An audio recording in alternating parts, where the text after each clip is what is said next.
Bueno, arratsaldeon eta ongi etorri. Piztuta da? Bai, oraintxe, bai. Bueno, arratsaldeon eta ongi etorri Javier Buronen El problema de la vivienda liburuaren aurkezpen honetara, eta eskerrik asko lehenik eta behin Euskadi eta Nafarroako arkitektoen elkargora, el Colegio de Arquitectos Vasco-Navarro en su delegación de Vizcaya, aquí en Bilbao. Es un placer estar hoy aquí, y lo es más estar a petición, decirlo, del propio autor, Javier Burón, a quien conocí hace ya muchos años, siendo un concejal del Ayuntamiento de San Sebastián, interesado por las cuestiones de la vivienda, y creo que él también interesado por las cuestiones de San Sebastián, porque yo a los temas de la vivienda no me acerqué hasta mucho después, cuando ya en esta etapa actual de consejero pues he tenido que sumergirme a fondo. Y recuerdo algún café que otro más político que otra cosa con Javier, y a quien le he seguido la pista a través de las redes, y hemos tenido también nuestros encuentros y nuestras coincidencias, y a quien más recientemente, ya en las actuales responsabilidades que me toca desempeñar en el gobierno como consejero, pues sigo muy atentamente, porque creo que es uno de los hombres, una de las personas que ante el problema de la vivienda, como reza el título de su libro, más cordura, más sensatez, más amplitud de miras y más generosidad intelectual está demostrando con la aproximación al problema.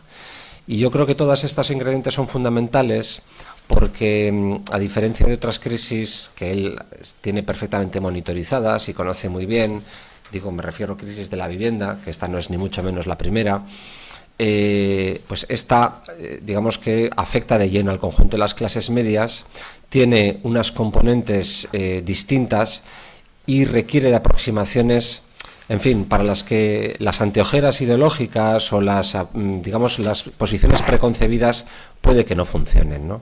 Y a mí me gusta de Javier que, sin renunciar obviamente a su tradición ideológica, a su familia política, pues es un hombre que se acerca con una enorme tolerancia a escuchar argumentos distintos y los comparte o los combate, en su caso, con argumentos y con razones muy bien fundados. Y yo creo que en estos momentos el debate de la vivienda o la crisis de la vivienda que estamos sufriendo necesita de personas y de perfiles y de aproximaciones de este tipo. Por tanto, en este tour que está haciendo, porque en fin es el hombre más solicitado a este lado del Mississippi en estos momentos, dado que el asunto de la vivienda pues tiene mucho foco, causa mucha atención y se están organizando todo tipo de eventos. Es decir, no hay evento mínimamente reputado e interesante donde no esté Javier. Y hoy aquí en Bilbao pues tengo el honor de presentar el libro. A Javier, yo creo que siendo él de aquí, pues lo conoceréis todos, pero bastará con, además de otras muchas quehaceres y trayectorias o pasajes de su vida profesional, pues básicamente resaltaré que tuvo durante 6 años responsabilidades en el gobierno vasco, primero como director y después como viceconsejero, y ha tenido también ya más reciente responsabilidades como gerente de vivienda del Ayuntamiento de Barcelona con Ada Colau, y actualmente es el director de Nasubinsa, que es la sociedad pública de vivienda del gobierno de Navarra, con la vicepresidenta Begoña Alfaro, vicepresidenta de Navarra y consejera de vivienda y alguna cosa más. Juventud y migraciones. Juventud y migraciones.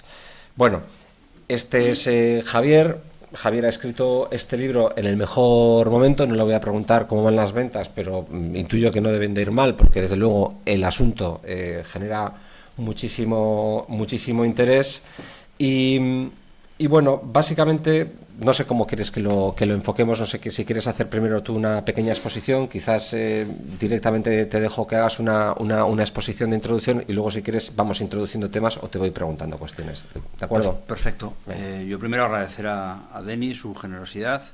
Llevamos un par de días, miércoles y viernes, que en mi caso es un poco como retorno a casa. El viernes hicieron en Donosti un congreso, House Action, un congreso muy importante, donde, bueno, yo fui parte de la delegación navarra, pero nos recibía la delegación vasca, que en el fondo es mi casa, porque es donde yo eché los dientes y empecé a hacer cosas en temas de políticas públicas de vivienda, y hoy tiene la amabilidad de estar aquí presentando el libro conmigo. Entonces, agradecimiento como se merece. Y después al colegio, a este colegio en particular, del que yo hasta hace 3 días he sido vecino porque vivía justo enfrente, y a los colegios de arquitectos, porque entre colegios y escuelas yo diría que he hecho más de la mitad de las presentaciones del libro.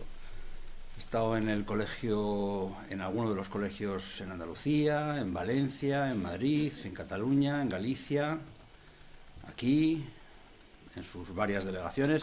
Entonces, bueno, agradecimiento, por razones que desconozco, pero que celebro, pues las cosas que hemos ido aprendiendo a base de equivocarnos y de acertar alguna vez en el mundo profesional de la arquitectura interesan. Y bueno, me siento como muy en casa. ¿Por dónde podemos empezar? Bueno, empecemos un poco por la génesis del libro. El libro se lo ofrecen a otra persona, a Jorge Diony López, que ha escrito, entre otras cosas, La España de las piscinas y El malestar de las ciudades. Su editorial, que ahora es la mía, le dice, bueno, esto es un tema muy importante, está ahora mismo una crisis abierta potente, eres un autor que te estás posicionando en temas urbanos y de ciudad, por favor, ponte a esto. Y él dice, no, yo voy a escribir otra cosa, os recomiendo el siguiente libro que ha escrito, y sentaros con Burón y a ver si llegáis a algún tipo de acuerdo. Y entonces grabamos un podcast, que tiene ahora mismo un par de años, ya casi, año y pico, un par de años, que el podcast evidentemente era la prueba para ver si a los de la editorial les parecía que esto podía ser de cierto interés. Fue que sí, y yo he trabajado para hacer el libro con un editor profesional, que no ha escrito una palabra del libro, pero que es muy responsable del resultado, porque editar es un trabajo, y hay gente que lo hace muy bien. Y entonces el proceso de hacer el libro empezó con David R. Martínez, nunca se lo agradeceré suficientemente, que te hacía preguntas del estilo, pero tú ¿por qué quieres escribir un libro? ¿Tú tienes algo que contar? Y mejor que me digas sinceramente qué es lo que quieres, porque vamos a estar trabajando unos cuantos meses y bueno. Entonces yo le dije, pues no sé, llevo 20 y algo años en políticas públicas de vivienda, en varias comunidades autónomas, alguna idea tengo sobre dónde estamos y por qué estamos donde estamos y cómo se puede solucionar. Y entonces él me pausó y me dijo, bueno, esta es una editorial de ensayo, pero de ensayo divulgativo. Entonces no te voy a dejar hacer un libro técnico. No vas a hacer un libro de políticas públicas de vivienda como un manual. Y de hecho ha sido el chiste durante todo el proceso de redacción del libro. Somos muy amigos de la editorial Tecnos. En cuanto te salgas del camino, no pasa nada. Te llevamos a Tecnos y haces allí el libro que corresponda y no perdemos el tiempo ninguno. Entonces el tono del libro, que es un tono que yo agradezco mucho todo el acompañamiento que me han hecho, es dedicarle un 30% más o menos a la historia de por qué estamos aquí donde estamos, en un momento muy complicado, 30 y algo por ciento, dedicar la parte central del libro a qué se hace, qué instrumentos hay para intervenir desde la administración y para trabajar con el mercado, en paralelo, contra, bueno, todas las fórmulas posibles. Y después, bueno, concluir con una tercera parte del libro, que también es como más o menos pues un 20%, una cosa así, que es, bueno, si sabemos qué es lo que se hace en Occidente y tenemos un buen conocimiento de herramientas, y algunas de ellas se han ejercitado en España, todo se ha dicho, la mayor parte de las herramientas se han ejercitado entre Euskadi y Navarra y el área metropolitana de Barcelona, más o menos. Hay muy poca innovación en vivienda, en política pública de vivienda, que no haya surgido ahí.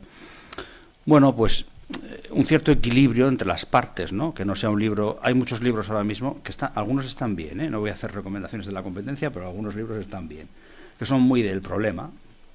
¿Por qué estamos donde estamos? ¿Cuáles son las características del problema, etcétera? Y un poco de caracterización de los agentes que están en este conjunto de situaciones. Y hay menos libros sobre las soluciones. Y este era un libro que se quería centrar en lo que yo entiendo que es un catálogo de soluciones que nos puede ayudar.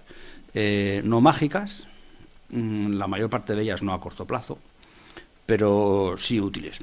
Acepto que me puedo equivocar en que igual me falta algún instrumento, igual sobra alguno, o igual no interpreto alguno adecuadamente. Pero bueno, la parte final del libro es por qué, si sabemos cómo esto se puede atacar, por qué no lo estamos solucionando. Y la tesis del libro, sometida a debate y a discusión con los lectores y las lectoras, es que ocurren muchas cosas, juega la clase social, es evidente, hay intereses económicos, también es evidente,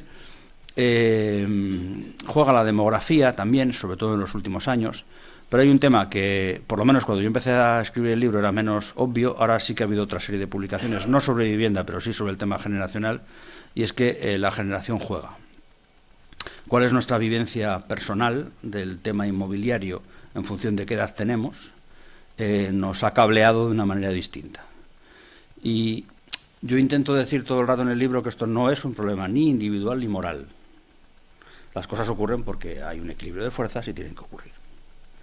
Y además, bueno, uno individualmente sufre o disfruta de las situaciones, pero no hay mucho margen de maniobra para cambiar las políticas públicas y la situación del mercado uno o una solo.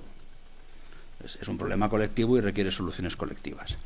Pero el tema generacional, que no sé si estoy leyendo bien la sala hoy, va a hacer que no sea yo la persona más popular cuando acabemos este evento. El tema generacional tiene que ver con lo siguiente, por lo menos hasta donde yo alcanzo, que seguramente se podría ir más atrás, pero yo no tengo ni experiencia personal y familiar, ni tampoco lecturas como para poder respaldarlo. Es que a los boomers, que para entendernos es gente que tiene más de 60 años, 60 y algo para arriba, gente todavía joven, gente que algo de experiencia tienen, pero todavía tienen mucho por delante. A los boomers les han pasado muchas cosas y nos han posibilitado después muchas cosas. Los boomers en general, siempre hay de todo, pero son una generación que han trabajado duro, han cogido un país que estaba fuera de la Unión Europea, entonces comunidad económica, y un país con unos niveles de subdesarrollo importante. Han generado dinámicas pues, como la urbanización, el paso del campo a la ciudad, la industrialización, la apertura de la economía al extranjero, el crecimiento del capital cognoscitivo, bueno, una serie de la internacionalización de nuestra economía, una serie de cosas de gente que ha trabajado muy duro, que ha querido mejorar el futuro de sus hijos y sus hijas, que en general pensaron que darnos educación era una cosa que lo iba a cambiar todo, que es verdad, pero no lo cambia todo del todo. Ahora vamos con por qué no. Y que en lo inmobiliario vivieron dos cosas que los demás no hemos vivido, y es una tremenda abundancia de vivienda protegida. La vivienda protegida se produjo en cantidades industriales por toda España y era una cosa bastante habitual. Eso sí, esa vivienda protegida, que es el tipo de vivienda subsidiada, pública, regulada, como queramos llamarlo, española, es una vivienda de la que se han hecho más de 6 millones de unidades, pero que en general se diseñó para venderla, no para alquilarla, y se diseñó para descalificarla, es decir, para que acabase en el mercado, no para que estuviese siempre fuera del mercado. En el libro yo no tengo, tengo un juicio severo y contrario a las dictaduras, también a la de Franco, pero en política pública de vivienda también digo que no sé muy bien, si, por ejemplo, qué habríamos hecho tú y yo en esa situación, ¿no? España en los 50, sin acceso a los mercados financieros internacionales, una economía autárquica que quiere abrirse, no tiene industria de urbanizadores, no tiene industria de edificadores, no tiene gestores profesionales del tema urbano e inmobiliario y tiene que improvisar. Bueno, hubo una salida estatista, hubo una salida con una voluntad política también. El primer ministro de Vivienda, que por cierto está bien, era vizcaíno navarro, alguna cosa también tiene que ver conmigo. Él también era falangista, que es una cosa que no soy yo. El primer ministro de Vivienda, pues lo que dijo, y sale en documentos oficiales, que había que conseguir convertir el mayor número posible de proletarios en propietarios. Por temas de progreso social, sí, y también por temas de control político. Se entendía que un propietario es una persona más dócil que un proletario inquilino. Algo de razón supongo que tenía también. Entonces, bueno, este modelo, que es un modelo muy funcional para los boomers, porque lo que produce es acceso a vivienda muy económica. Hay muchísima gente que son la primera persona de su familia que firmaron una hipoteca y que fueron propietarios de una vivienda. Y que después muchos de ellos fueron incluso propietarios de un piso en la playa o de un piso en el pueblo. Mejor, peor, pero este tipo de experiencias masivamente no habían ocurrido en generaciones anteriores. Y también después hemos ido viendo que no han ocurrido en generaciones posteriores. Entonces, es un grupo de personas que han luchado muy duro, que han trabajado fuerte y están muy poco abiertos a la crítica. Y una de las cuestiones que ocurre, pues, 20 y tantos, 30, 40 años después, es que vamos a hacer este ejercicio juntos y juntas. ¿Todos los boomers son propietarios? No, todos los boomers no son propietarios de vivienda, pero abrumadoramente, mayoritariamente, sí. ¿Todos los boomers son rentistas? No. Solo una parte de los boomers tienen bienes inmuebles por encima de los que usan habitualmente y los dedican al alquiler o a otra actividad económica. pero la mayor parte de los rentistas son boomers. Después, ¿todos los boomers son especuladores? No, en absoluto. Hay rentistas que no son especuladores, pero la mayor parte de los especuladores son boomers. Y hasta aquí, o sea, desapasionadamente, y sin querer pasarle ningún tipo de cuenta a nadie. Entonces, lo que ocurre es que una generación que ha peleado duro y que una parte de ella tiene un patrimonio inmobiliario importante, ahora le están sacando unos rendimientos muy altos, porque hemos entrado en algunas ciudades más que en otras. Yo vivo de lunes a viernes en Pamplona, no mucho. Tú eres donostiarra, bastante. Aquí hay unos cuantos vizcaínos y bilbaínos, bueno, medio para arriba. Pues hemos empezado a vivir una economía urbana del pasar, no del estar. Que tampoco es criticable, si está guay, si es que somos atractivos. Viene gente a estar con nosotros porque no somos el culo del mundo. Tenemos cosas que ofrecer, eso está bien. Pero hay una economía que tiene que ver con trabajar temporalmente, con residir temporalmente, con hacer turismo temporalmente, con comprar viviendas no para periodos tan largos como los que podemos tener en la cabeza. Y entonces esta generación de boomers está muy poco por la labor de que se toque nada que afecte a la rentabilidad de sus inmuebles. Tanto del valor catastral y de mercado de aquellos inmuebles en los que viven y usan habitualmente, como los que explotan. Tampoco, o sea, no hay que hacer ningún juicio moral, es así. Es gente poco propensa a entender que la cosa no va bien y que hacen falta cambios. ¿Qué le pasó a la siguiente generación? Que la integro yo, somos los X, esta gente que tenemos pues entre 40 y muchos y 50 y algo.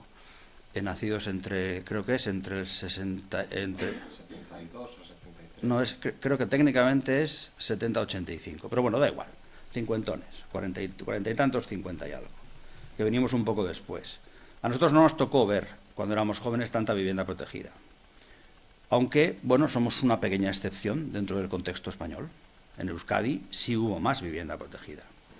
De hecho, fue el único sitio donde se mantuvo la producción de vivienda protegida potente después de los 80s. En el resto de España cae hasta prácticamente desaparecer. Entonces, la experiencia de usuario de un X normal es que no accedió a vivienda protegida, habrá algunos casos, pero en general no. Se le proveyeron préstamos para comprar viviendas de mercado, que los préstamos eran a largo plazo, pero no excesivamente caros, y más o menos se podían mantener. Y encima lo que nos vendieron cuando éramos jóvenes es tú métete, que aunque el crédito sea importante, el precio va a subir porque la vivienda nunca baja y el precio nunca deja de subir, y ahora es una buena inversión. A quien no le pilló el reventón de la burbuja en el 2008, 9 y 10, que a la mayor parte de los X no nos pilló solo a algunos. A los que les pilló les machacó. A los que no nos pilló hemos salvado la bala y somos gente bastante cabroncilla. Nos comportamos como boomers, porque somos propietarios. Puede que no hayamos pagado completamente nuestra vivienda, pero somos propietarios. No tenemos segunda residencia, pero somos propietarios. Y además pensamos que vamos a ser herederos. A eso volveremos después, a lo de ser herederos. Entonces, bueno, ahí tenemos un bloque de casi 20 millones de personas en España con muy poco interés en que cambie nada, porque en principio no hemos sido de los más damnificados. A partir de aquí empieza el precipicio. Es a la gente, a los siguientes son los millennials más mayores, gente de 30 y tantos, a los que se les ofreció solo alquiler, y a los millennials más jóvenes que estos se les ofreció alquiler compartiendo piso, no mientras estudiaban en el primer trabajo, más tiempo, y con los zetas pues será peor, sucesivamente, porque en las ciudades más tensas es peor. Entonces, este conjunto de percepciones, de intereses por una parte, porque la clase juega un papel, y de percepciones generacionales, hace que los zetas y los millennials estén más dispuestos a aceptar una cartera de instrumentos de intervención en política pública de vivienda, la europea, porque además han viajado más, hablan idiomas, han vivido a veces fuera y conocen un poco el patio, y de mi generación para arriba somos más reacios. La tesis final del libro es que no destrozaremos España, que en algún momento encontraremos alguna fórmula de síntesis y de acuerdo para no destrozar España. Entonces, el libro es eso, es una tercera parte de por qué estamos aquí, que si queréis ahora también podemos profundizar en algunas otras razones más de estructura del mercado y de las políticas públicas. Una parte central, que lo voy a decir a lo bruto, a un vasco y a un navarro, la parte central del libro, una persona que lee habitualmente la prensa y que está atento a la actualidad, le llama menos la atención, porque hay muchos instrumentos de los que se habla promoción pública de vivienda, vivienda protegida de alquiler, calificación permanente, programas públicos de movilización de vivienda vacía, reservas de suelo para vivienda protegida, ayudas constantes a la rehabilitación de comunidades de vecinos, ayudas al alquiler. Bueno, es un catálogo de cosas. Tenemos unos nombres nosotros para estas, porque hacemos programas propios, pero yo os puedo decir que de presentar el libro en muchas comunidades autónomas, en algunos sitios no saben ni de qué estás hablando. O sea, es todo ciencia ficción. Porque se quedaron en que las empresas públicas hacían vivienda protegida para su venta y se descalificaba, y después de eso las empresas públicas hicieron suficiente con que no las cerrasen. Entonces, bueno, pues el libro es más o menos esto. Y ahora, si quieres, Denis, podemos ir haciendo zooms en lugares donde nos parezca de más interés o de más vasquidad, porque esta es otra, ¿eh? Las presentaciones de los libros siempre adaptan un poco la personalidad de la situación y del problema del lugar donde estamos. Y estamos en el centro del mundo, al lado de San Mamés. No te diré más. Bueno, no me provoques. Sí, si quieres podemos hacerlo, pero yo no me puedo resistir a preguntarte algunas cosas que tengo hace tiempo ganas de preguntarte, porque, como en todo, desde luego también hay ideología, ¿no? Aunque yo creo que los dos nos caracterizamos por tratar de hacer análisis desapasionados, tratar de analizar objetivamente el origen, las causas, y tratar de aplicar aquellas políticas que consideremos que van a resultar mejores para ese final que yo también creo que, bueno, pues compartimos y coincidimos que de hacer de esta sociedad una sociedad con ciudadanos y ciudadanas que puedan acceder a una vivienda digna y desarrollar un proyecto vital, ¿no? Entonces, aquí muchas veces al adversario hay que tratar de entenderlo para discutir con él, ¿no? Para saber hasta dónde podemos llegar. Y a mí, te juro de verdad que me cuesta mucho comprender, cuando has mencionado, por ejemplo, algunas de las políticas que son lugares comunes ya aquí en Euskadi, en Navarra, también en Cataluña, como puede ser la calificación permanente de la vivienda protegida, yo no termino de encontrar en ese campo ninguna lógica que me permita comprenderlo. Es decir, cuando hay todavía comunidades autónomas que se empeñan en descalificarla, ¿no? Que no me parece ni de izquierdas ni de derechas, me parece estúpido. Suicida. Sí, estúpido, pero hay posiciones, digamos, posiciones liberales que uno dices, bueno, pues no lo comparto, pero entiendo la lógica, entiendo una determinada lógica que beneficia a tales sectores o a tales generaciones o a tales intereses. Claro, que con dinero y con presupuestos públicos se construye una infraestructura como la que ha descrito Javier, que tú la dejes caer en las garras de un sector privado, de un mercado privado, que tratándose de cuestiones inmobiliarias, pues en fin, es especulador y solamente busca las plusvalías, pues genera, por una parte, que descapitalizas tu patrimonio, y dos, que encima estás recalentando más el mercado. No acierto a ver quién se beneficia de esto, por qué se mantienen esas políticas. Pues mira, vamos a hacer prospección. Viernes por la tarde. Todo tentativo, ¿eh? Igual decimos bobadas, pero nos lo sabrán perdonar. Yo creo que hay dos grupos. La derecha bastante cavernícola, pero muy inteligente, que lo que ha entendido es que si una comunidad autónoma va generando viviendas protegidas y las viviendas protegidas no se descalifican, llegará un momento en que habrá un porcentaje X, pero relativamente relevante, de las viviendas que hay, que serán viviendas no de mercado. Y ellos ideológicamente están contra eso. Consideran que la vivienda debe ser un bien de mercado y no un derecho, no un instrumento al servicio de un aparato público. Entonces, bueno, yo creo que en algunos casos hay motivos ideológicos de gente que sabe anticipar la jugada y ahí no quiere estar, pero bueno, se tendrán que explicar, tendrán que decir, no, yo estoy en contra de que haya vivienda no de mercado, solo quiero vivienda de mercado. Y entonces tienen que concluir, porque eso es mejor para la ciudadanía, tendrán que explicarlo. Porque en los lugares donde la provisión de vivienda la hace solo el mercado, ahora mismo en España no estamos en una situación idílica precisamente. De hecho, son en los sitios en los que hay más dureza. Y después hay otro grupo que yo lo que creo que razona es... yo creo que utilizan pocas categorías. Entienden de una manera un poco zafia que vivienda protegida es vivienda pública, no es lo mismo, ahora vamos con ello, y que vivienda calificada de por vida es vivienda social de alquiler en la que el inquilino entra y no se va nunca. Entonces hay una serie de categorías que seguramente vascos y vascas, navarros y navarras más o menos manejamos, o que siempre puedes encontrar a alguien en tu entorno que te lo explica, porque hay un cierto conocimiento que es que las viviendas protegidas que estén calificadas de por vida no significa que siempre vayan a tener el mismo usuario, no significa que siempre sean de alquiler, las hay de compra-venta, incluso las hay, podemos hacer virguerías, suelo público y vuelo privado durante un tiempo, propiedades compartidas y temporales, que las tipologías de vivienda protegida van desde la exclusión social hasta un 20 y algo % menos que el mercado, también en rentas de los usuarios de las mismas, y eso en Euskadi significa que hay viviendas protegidas para clases medias y no pasa nada, está bien que el modelo sea universalista. Entonces, como no entienden, creo que no entienden todos estos matices, ¿no?, de las diferentes tipologías, los diferentes precios, las diferentes situaciones y los diferentes usuarios, lo que hacen es intentar que eso no tenga cuerpo. Tú en tu libro... Avanzo, sí.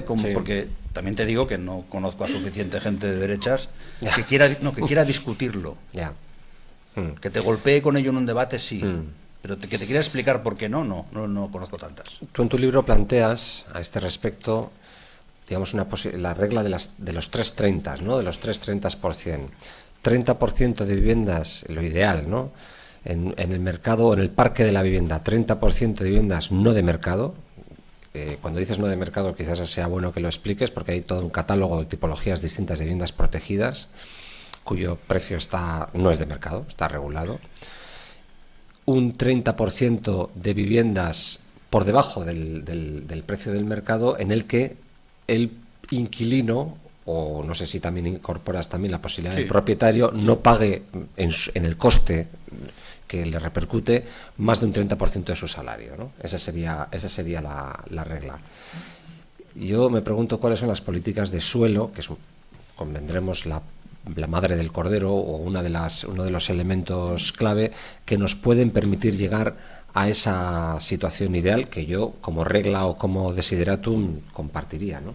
Vale, en el libro creo que expresamente se dice que hasta cierto punto es una provocación.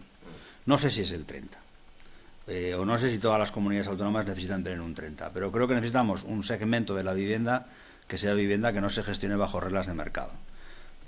Y por reglas de mercado entendemos que la demanda con más capacidad de compra se va a quedar esa vivienda al precio, en algunos casos, especulativo, o por lo menos muy tensionado, ¿no? Entonces, claro, cuando alguien... Porque el libro ha servido para que me acusen de ultraestatista y ultraliberal, que yo diría que a la vez no es posible, diría, pero bueno. Entonces, cuando a alguien le dices, oye, pues mira, un 30% de vivienda que esté fuera de reglas de mercado, resulta que el 70% lo estaría.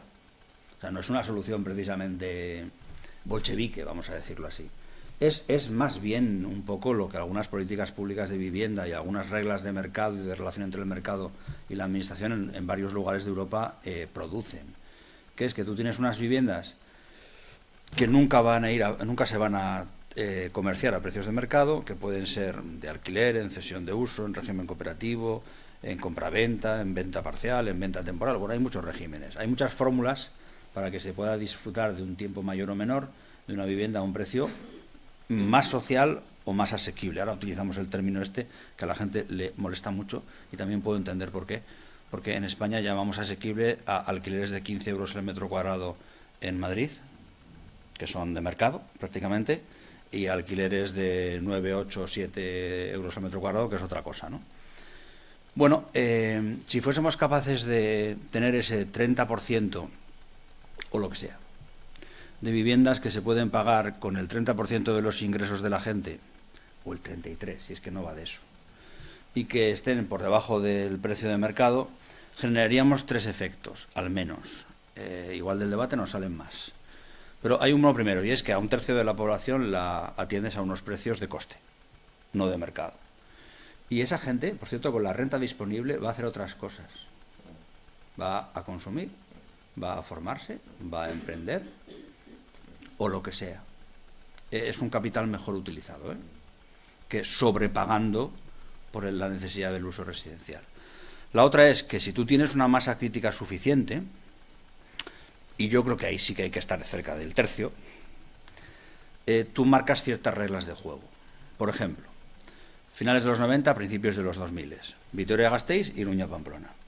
Tú haces una vivienda normal y corriente, una vivienda para clases medias, y para que sea una vivienda mucho más cara que una de las muchísimas viviendas protegidas que se estaban haciendo en las dos ciudades, tú al cliente o a la clienta le tienes que explicar que es más grande, que tiene más gadgets tecnológicos, que está en mejor lugar. O sea, tienes que justificar por qué respecto al precio de la vivienda protegida tú te vas a separar un 40 o un 50%. Porque si no, si hay una provisión muy fuerte, pues habrá una parte de la gente que dirá, oye, mira, pues voy a esperar, porque resulta que hay mucha vivienda protegida y me pudiesen llegar a adjudicar una, en diferentes regímenes, ¿eh? Y después, aunque la gente no lo crea, pero está bastante bien demostrado empíricamente en otros países europeos, la inversión pública y público-privada en vivienda social y asequible ahorra mucho gasto público. Ahorra sobre todo gasto público sociosanitario y permite devolver la impresión bastante rápido. El problema es que hay que hacerla, que es el problema que tenemos. Que ahora a la gente le digas, no, una cosa que queremos generar, que es una infraestructura, tiene una capacidad de pagarse a sí misma en 10 años y después encima va a resultar que vamos a reducir el gasto público. Bueno, pues los que os tenéis que presentar a elecciones, pues eso es un argumento complicado. Después también hay otro asunto que es muy relevante y que últimamente, pues en los 5 segundos que me quedan libres cada noche, le doy una vuelta a esto, y es que, claro, no es lo mismo, por ejemplo, intentar generar estos esquemas de vivienda no de mercado en suficiente abundancia, con estos efectos que estamos contando ahora, en Miribilla, cuando se lanzó Miribilla, que en un barrio consolidado. No es lo mismo hacerlo en Zabalgana que en el centro de Vitoria. Y tenemos que desarrollar técnicas que nos permitan trabajar en la expansión urbana. Es más fácil. Cuando estás expandiendo, pues bueno, tienes las reservas de suelo, una parte de las viviendas tiene que ser viviendas protegidas, tiene que haber intervención pública, tiene que haber colaboración público-privada, una parte es de mercado, otra parte no lo es. Bueno, si lo haces bien, más o menos puedes generar unos tejidos desde el punto de vista de la asequibilidad bastante sanos. Con calificación permanente, además, la asequibilidad que se crea no se pierde. Los nuevos desarrollos urbanísticos en Euskadi y en Navarra funcionan como pantanos, retienen asequibilidad, no funcionan como desagües, que eso es Madrid y Andalucía, donde la asequibilidad solo está un tiempito y se va. Pero eso en suelo urbano consolidado, en las ciudades ya existente, en los tejidos urbanos, en nuestros barrios normales, es mucho más complicado porque la vivienda ya tiene propietarios, la propiedad está repartida, hay sitios más densos, menos densos, hay lugares donde se podría meter más vivienda, otros donde no, hay lugares donde tienes que rehabilitar. Bueno, entonces, el 30-30-30 en realidad es una provocación para decir que tenemos que ponernos a caminar hacia generar una infraestructura y no perderla. A mí una de las cosas que más me gusta de tu planteamiento es que tienes pues propuestas muy diversas y muy variopintas, digamos, de modelos de vivienda protegida, ¿no? Hablas de construir, comprar y captar, hablas de VPO en alquiler social y asequible, cooperativas en cesión de uso, derechos de superficie, subsidios cruzados, y propones regular unas housing associations a la española. Suena, digamos, a amplio abanico, a comprensión de la complejidad también de la demanda, a la comprensión de lo dificultoso que supone, supongo, cada una de esas pistas, pero que es necesario trabajar en todas ellas en paralelo porque activas energías y activas plataformas y capacidades diversas, que todas ellas son necesarias al unísono para responder a la enorme demanda. Explícanos un poco esto. Sí, yo utilizo últimamente, y espero que mi secretaria general, la de Housing Europe, Sorcha Edwards, me lo agradezca mucho, utilizo últimamente siempre la misma imagen, que es que en Europa hay 25 millones un poco más de 25 millones de viviendas, donde viven algo más de 53 millones de europeos y europeas, que no son viviendas de mercado. Nuestro cerebro reptiliano, de vasco o de español, automáticamente traduce eso y dice 25 millones de viviendas públicas, ¿no? Y no son 25 millones de viviendas públicas. Y también suele traducir 25 millones de viviendas de alquiler social. Y tampoco. Entonces, si uno mira, por cierto, yo no miro a otros sistemas con reverencia y con adoración porque todo es perfecto y funciona. En la sala hay algún colega de profesión que ya hemos dado suficientes vueltas para conocer a colegas europeos con sus cosas buenas y unas cuantas cosas no tan buenas. Y con algunas cosas que seguramente hacemos mejor aquí. Pero bueno, lo que sí es verdad es que en otros lugares hay un modelo. la Administración General del Estado ha dicho: si usted, sector público, funciona para hacer este tipo de cosas, va a tener este tipo de acceso a suelo, financiación, subvenciones, acompañamiento técnico, etcétera. Y si usted, inversor o inversora privado, también quiere meterse en el sector regulado, que es voluntario, nadie está obligado. Pero si usted quiere una inversión tranquila, segura, bastante aburrida, dicho sea de paso, si usted quiere dinero que a largo plazo genere dinero, pero que el intercambio, el trade-off va a ser más seguridad a cambio de menos rentabilidad, para eso hay un mercado en Europa. No es perfecto, pero hay un mercado. Y hay un Estado que le ha dado una serie de mensajes a los operadores y les ha dicho: pues la fiscalidad está orientada a esto, los incentivos y los recursos públicos están orientados a esto. Nosotros no lo tenemos o lo prototenemos. Por ejemplo, creo que una de las diferencias, igual de matiz, pero que conviene poner encima de la mesa, es que el modelo vasco-navarro es más estatista y el modelo catalán, o por lo menos del área metropolitana, es más sincrético, vamos a decir. También es que nosotros somos más cantábricos y ellos son más mediterráneos. Lo cual no quiere decir, por cierto, que nuestros operadores públicos no sean solidísimos, incapaces de atender a la necesidad social que hay ahora mismo, pero conceptualmente son empresas bastante sólidas. Entonces, quedémonos con la idea de que en muchos lugares de Europa hay un conjunto de operadores que va desde empresa pública, entidad del tercer sector, ONG, fundación, empresa privada con ánimo de lucro limitado, y ya sé que la categoría a mucha gente le hace petar la cabeza, pero es lo que acabo de explicar. Hay gente a la que se le dice: si usted voluntariamente quiere entrar en un mercado regulado, va a ganar dinero con algunas limitaciones, y le voy a dar un montón de ayudas y de acompañamientos públicos. Bueno, eso tenemos que ir generándolo, y eso a su vez hace que generemos tipos de viviendas distintas. Y una cosa que la citabas tú y que creo que en un debate, una explicación en Euskadi, en un debate aquí, se puede explicar o plantear, en otros lugares de España es que directamente piensan que estás tronado, que es lo de los subsidios cruzados. O sea, si tú tienes viviendas no de mercado, pero de precios más cercanos al mercado, esos proyectos van a dar beneficios. Si tú vendes viviendas ahora obviamente me sé mejor los precios navarros que los vascos. Si tú vendes viviendas a 2.311 euros el metro cuadrado, que es el precio de la vivienda tasada en Navarra, vas a ganar dinero. No te vas a hacer rico, pero vas a ganar un 5, un 6, un 7, un 8%, porque los costes son inferiores a la venta. Sin embargo, si haces alquiler social a 6 euros el metro cuadrado, vas a perder dinero. Entonces, ¿qué es lo que posibilita que haya paquetes diversificados tipológicamente? Que tengamos diferentes soluciones en unas mismas cajas, que esas cajas pueden ser empresas. Bueno, que los productos que tienen superávit ayuden a financiar los productos que tienen déficit.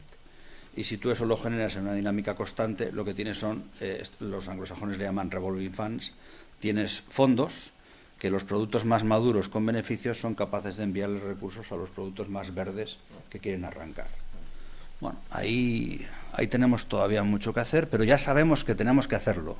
Y hace 10 años, en nuestro sector, no sabíamos que teníamos que hacerlo. Estábamos montando buenas empresas públicas. Yo te voy a hacer una última pregunta, porque creo que lo interesante también es que abramos juego y se produzca, ojalá, un debate que tiene que ver ya con la situación de emergencia. Es decir, que yo creo que Javier está planteando cuestiones muy interesantes, algunas de las cuales estructurales, que seguramente llevaría tiempo poder estructurar, aunque algunos ya se hayan puesto a la tarea, ¿no? Pero el problema es hoy, el problema es ahora, y hay situaciones de emergencia, ¿no? Sueles decir que mientras levantamos esa infraestructura de vivienda asequible, la gente sufre hoy la emergencia habitacional. Y hablas de zonas de mercado residencial tensionado. Yo creo que es interesante que hoy hablemos de esto aquí, ya que Bilbao se acaba de declarar. Control de alquileres, límites a determinadas compras. Se está empezando a hablar también en España de posibilidad de gravar hasta en un 100% a los capitales extranjeros que vengan a comprar vivienda con el único motivo de especular, o incluso aunque sea una segunda vivienda, pero que son viviendas que se detraen del mercado residencial. Bueno, ¿cuál sería, a tu juicio, la combinación razonable de medidas de contención a corto plazo, de política de oferta a medio y largo plazo, sin, como sueles decir tú, suicidarnos, ¿no? O sea, ¿dónde está el equilibrio? ¿Cómo podemos salir de esta? ¿O cómo podemos plantar un un freno o, en fin, a la situación que se está viviendo hoy en el mercado del alquiler, concretamente? Primero voy a ser sincero, no lo sé. O sea, sé los instrumentos que más o menos se utilizan en Occidente y cómo se combinan. Sé la lectura que estamos haciendo en España y en Euskadi y en Navarra de cómo adaptar esa caja de herramientas europea a nuestra realidad. Creo que no nos estamos equivocando en exceso, pero también tengo ese puntito de escepticismo y de honestidad intelectual de que a nuestras propias propuestas y a nuestro modelo hay que verle los resultados y al modelo contrario también. Bueno, ahora básicamente hay, lo digo a lo bruto, hay dos modelos encima de la mesa, que es un modelo Madrid, generar 275.000 nuevas viviendas, todas viviendas de mercado, porque como su descalificación es tan corta en el tiempo como 15, 10 o 7 años, y no se inspecciona nada, y hay todo el fraude del mundo, el 100% de la vivienda es vivienda de mercado. Entonces la propuesta del Partido Popular en Madrid es generar una Zaragoza instantánea. A alguien le está sonando el teléfono. Porque no somos ni tú ni yo. No. Bueno, hablaremos más alto, no pasa nada. Fenomenal, solucionado. Bueno, yo pido que reflexionemos sobre esa idea de vamos a solucionar el problema de la asequibilidad a la vivienda generando una Zaragoza instantánea. Zaragoza es un pedazo de ciudad que se ha generado durante una serie de siglos. Llevamos básicamente 12.000 años sedentarizados y entropizando y ahora la tecnología y el dinero nos permite hacer cosas muy rápido. Bueno, la teoría de este modelo es que eso, por la abundancia de la oferta, bajará los precios. De momento no está ocurriendo. De hecho, es el sitio donde más están creciendo los precios, tanto en los tres segmentos, en obra nueva, en vivienda usada y en vivienda de alquiler. Pero bueno, ese es un modelo. El otro modelo es que mientras generamos infraestructura y ecosistema, mientras generamos esos instrumentos que nos permitirán no volver a caer tan severamente en estos problemas, primero tienes que ponerte un torniquete, porque para operar al cuerpo hay que cortar las hemorragias, y eso son las zonas de mercado tensionado. O sea, ni Denis ni yo tendríamos mucho interés en tener que hacerlo, pero no queda más remedio que hacerlo. ¿Por qué? Porque hay un comportamiento de los salarios y de los ingresos de los autónomos que no tiene locales, que no tiene absolutamente nada que ver con los precios de los alquileres, y el alquiler ahora mismo no es la principal forma de acceso de buena parte de la fuerza de trabajo a la vivienda, sino que es la única, o casi la única. Entonces, tú lo que necesitas es bajarle la temperatura al enfermo para poder operar y tratarlo después. Son sistemas que claramente interrumpen el tracto mercantil libre, afectan al derecho de propiedad, es evidente, y a la libertad de empresa, pero porque hay un fin social que está avalado constitucionalmente, y lo que hay que ser es proporcional. Es decir, el tipo de restricciones que pones tienen que ser proporcional al mal que se está atacando. Entonces, todas las zonas de mercado tensionado se llaman de diferentes maneras en muchísimos países europeos y en Estados Unidos también, por cierto, pero en el fondo son lo mismo, que es que durante un tiempo, en un espacio determinado, las transmisiones los contratos de los alquileres tienen unos topes, que no son unos topes inventados por el poder político. No sale el alcalde o la alcaldesa de turno y dice el límite del precio es no sé cuánto. No, hay un indicador oficial público que mide el comportamiento de los precios en el mercado, y ese indicador oficial da precios altos porque el mercado está tensionado, y lo que dice es, respecto de este mercado tensionado que hay ahora mismo, utilizaremos dos recursos: los contratos de alquiler ya firmados, que se firma después con un nuevo inquilino o inquilina, es decir, las viviendas que ya estaban alquiladas en los últimos años, ahí no se puede superar el precio del contrato anterior. Es un sistema de congelación. Yo no le tengo tampoco ningún pavor a la palabra. Es un sistema de congelación en algo que está a punto de nieve, O sea, es imposible que esté más caliente, pero sí, pretendes congelar respecto de ese precio alto. Y para las viviendas que no han tenido alquiler en los últimos años, el limitador es el indicador. Pero el indicador es un precio medio de un mercado recalentado. Entonces, no es un sistema para bajar los precios, no es un sistema para dictar los precios, es un sistema para que me baje la fiebre, para contener un poquito la hemorragia. ¿Qué tienes que hacer mientras contienes la hemorragia? Generar sistema, generar operadores, generar infraestructura, generar unidades y no perderlas. Eso tampoco es tan rápido. Entonces, bueno, hay que combinarlo con más cosas. Y yo no veo otra salida, y aquí sí que no hay, creo, el suficiente debate, que hay que combinarlo con ayudas al alquiler. O sea, como no llegas solo llegas a un número muy determinado de gente, poca, por cierto, pues tienes que poner encima de la mesa fondos públicos para subsidiar los alquileres.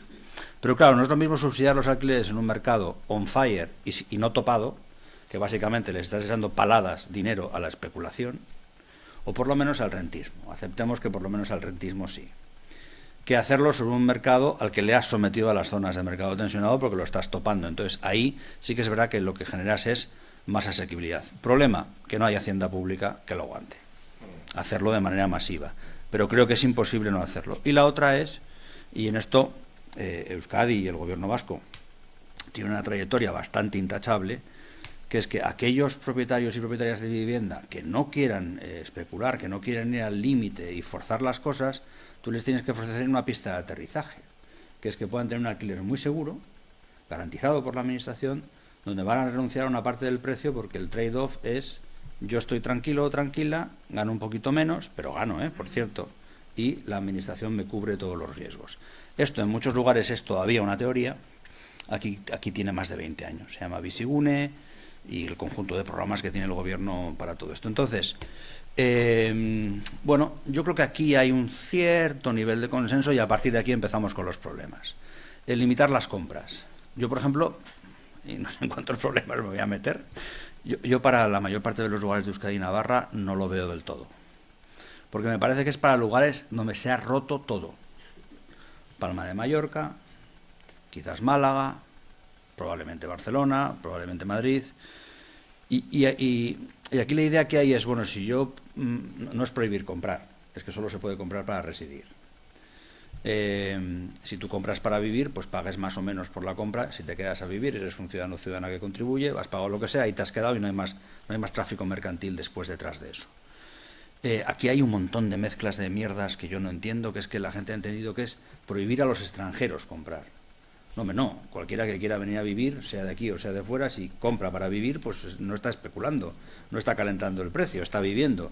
Y después alguna gente dice, no, solo comprar para vivir. Bueno, ¿y si compras para alquilar a precio de vivienda protegida? ¿Y si compras y se la cedes a Bizigune? ¿Y si compras y alquilas un 20% debajo del precio del indicador oficial? Bueno, hablemos de estas situaciones en las que puede haber compras claramente no especulativas. Es más, compras que lo que nos generen es una cierta oferta de vivienda asequible.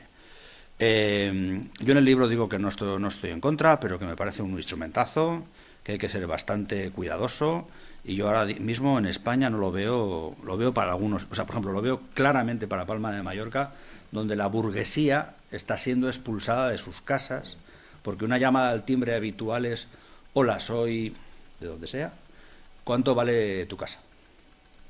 Porque es que la quiero. Por cierto, si nos hicieses esa interpelación a vascos y a navarros, creo que diríamos, por favor, señor, suélteme el brazo. O sea, pero allí no, allí venden. Entonces están echando incluso a gente muy acomodada.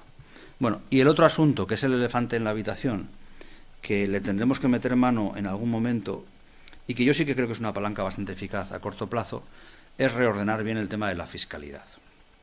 Ahora mismo, aunque ustedes no se lo crean, hay operaciones público-privadas de vivienda asequible, operaciones en las que hay inversores privados que meten dinero para hacer VPO de alquiler, que están penalizadas fiscalmente.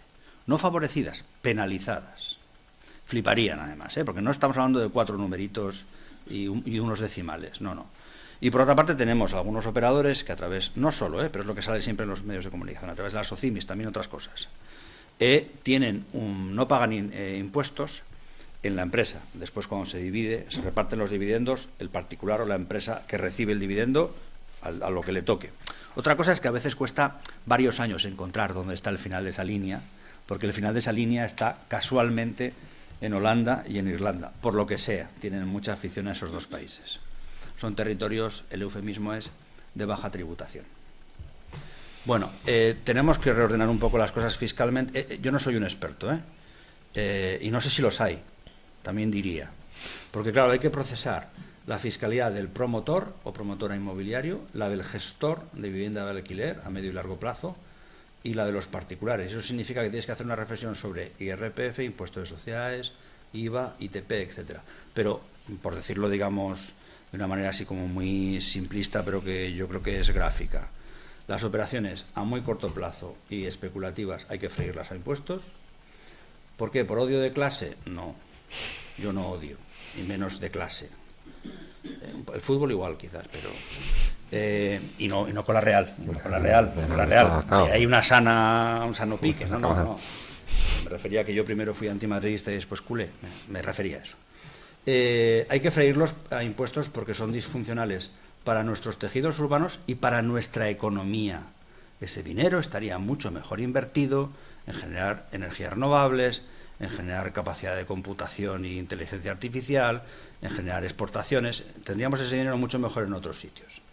Después, si tú vas a hacer una apuesta por vivienda asequible a largo plazo y colaboras con la administración, por favor que no pague impuestos. Que ese particular o esa empresa prácticamente no... Bueno, una cosa mínima para que sepamos dónde está y lo tengamos controlado. Y después hay un espacio intermedio que es ni fu ni fa, que tiene que ver más que nada con las capacidades industriales. Pues quién urbaniza, quién edifica, quién gestiona. Bueno, pues eso que tenga una tributación normal. Y esto lo tenemos completamente atragantado. Atragantadísimo. A ver, en Euskadi, por ejemplo, tenemos el parque de vivienda deshabitada más bajo. Creo que eran 45.000, de las cuales 25.000 viviendas cerradas y vacías están en zonas donde hay demanda, porque no nos resuelve nada una vivienda vacía en una zona donde no hay demanda, pues en el interior del territorio. Y en parte es porque ha habido políticas como las que ha descrito Javier, de intermediación pública como es Bizigune, pero también de políticas fiscales. En estos momentos la última reforma fiscal creo que establece un forfait, es decir, de un 70% de los ingresos que un propietario pueda obtener por poner en el alquiler su vivienda, que están libre de impuestos. Y está libre de impuestos siempre y cuando lo que cobre esté dentro de un rango, o sea en zona tensionada, o lo haga con Bizigune en unas determinadas condiciones que contribuyan a mitigar o amortiguar el alza de precios. Entonces ahí Hacienda se porta muy bien, se porta muy bien. Pero bueno, si te parece, Javier, vamos a abrir juego, porque bueno, ya llevamos un rato hablando y creo que es interesante, en fin, daros la palabra para que ojalá pues podamos debatir, discutir, preguntar, lo que sea. Además comprobamos si estáis vivos después del ladrillazo que os hemos soltado un viernes por la tarde, a ver cuánta gente respira, signos vitales.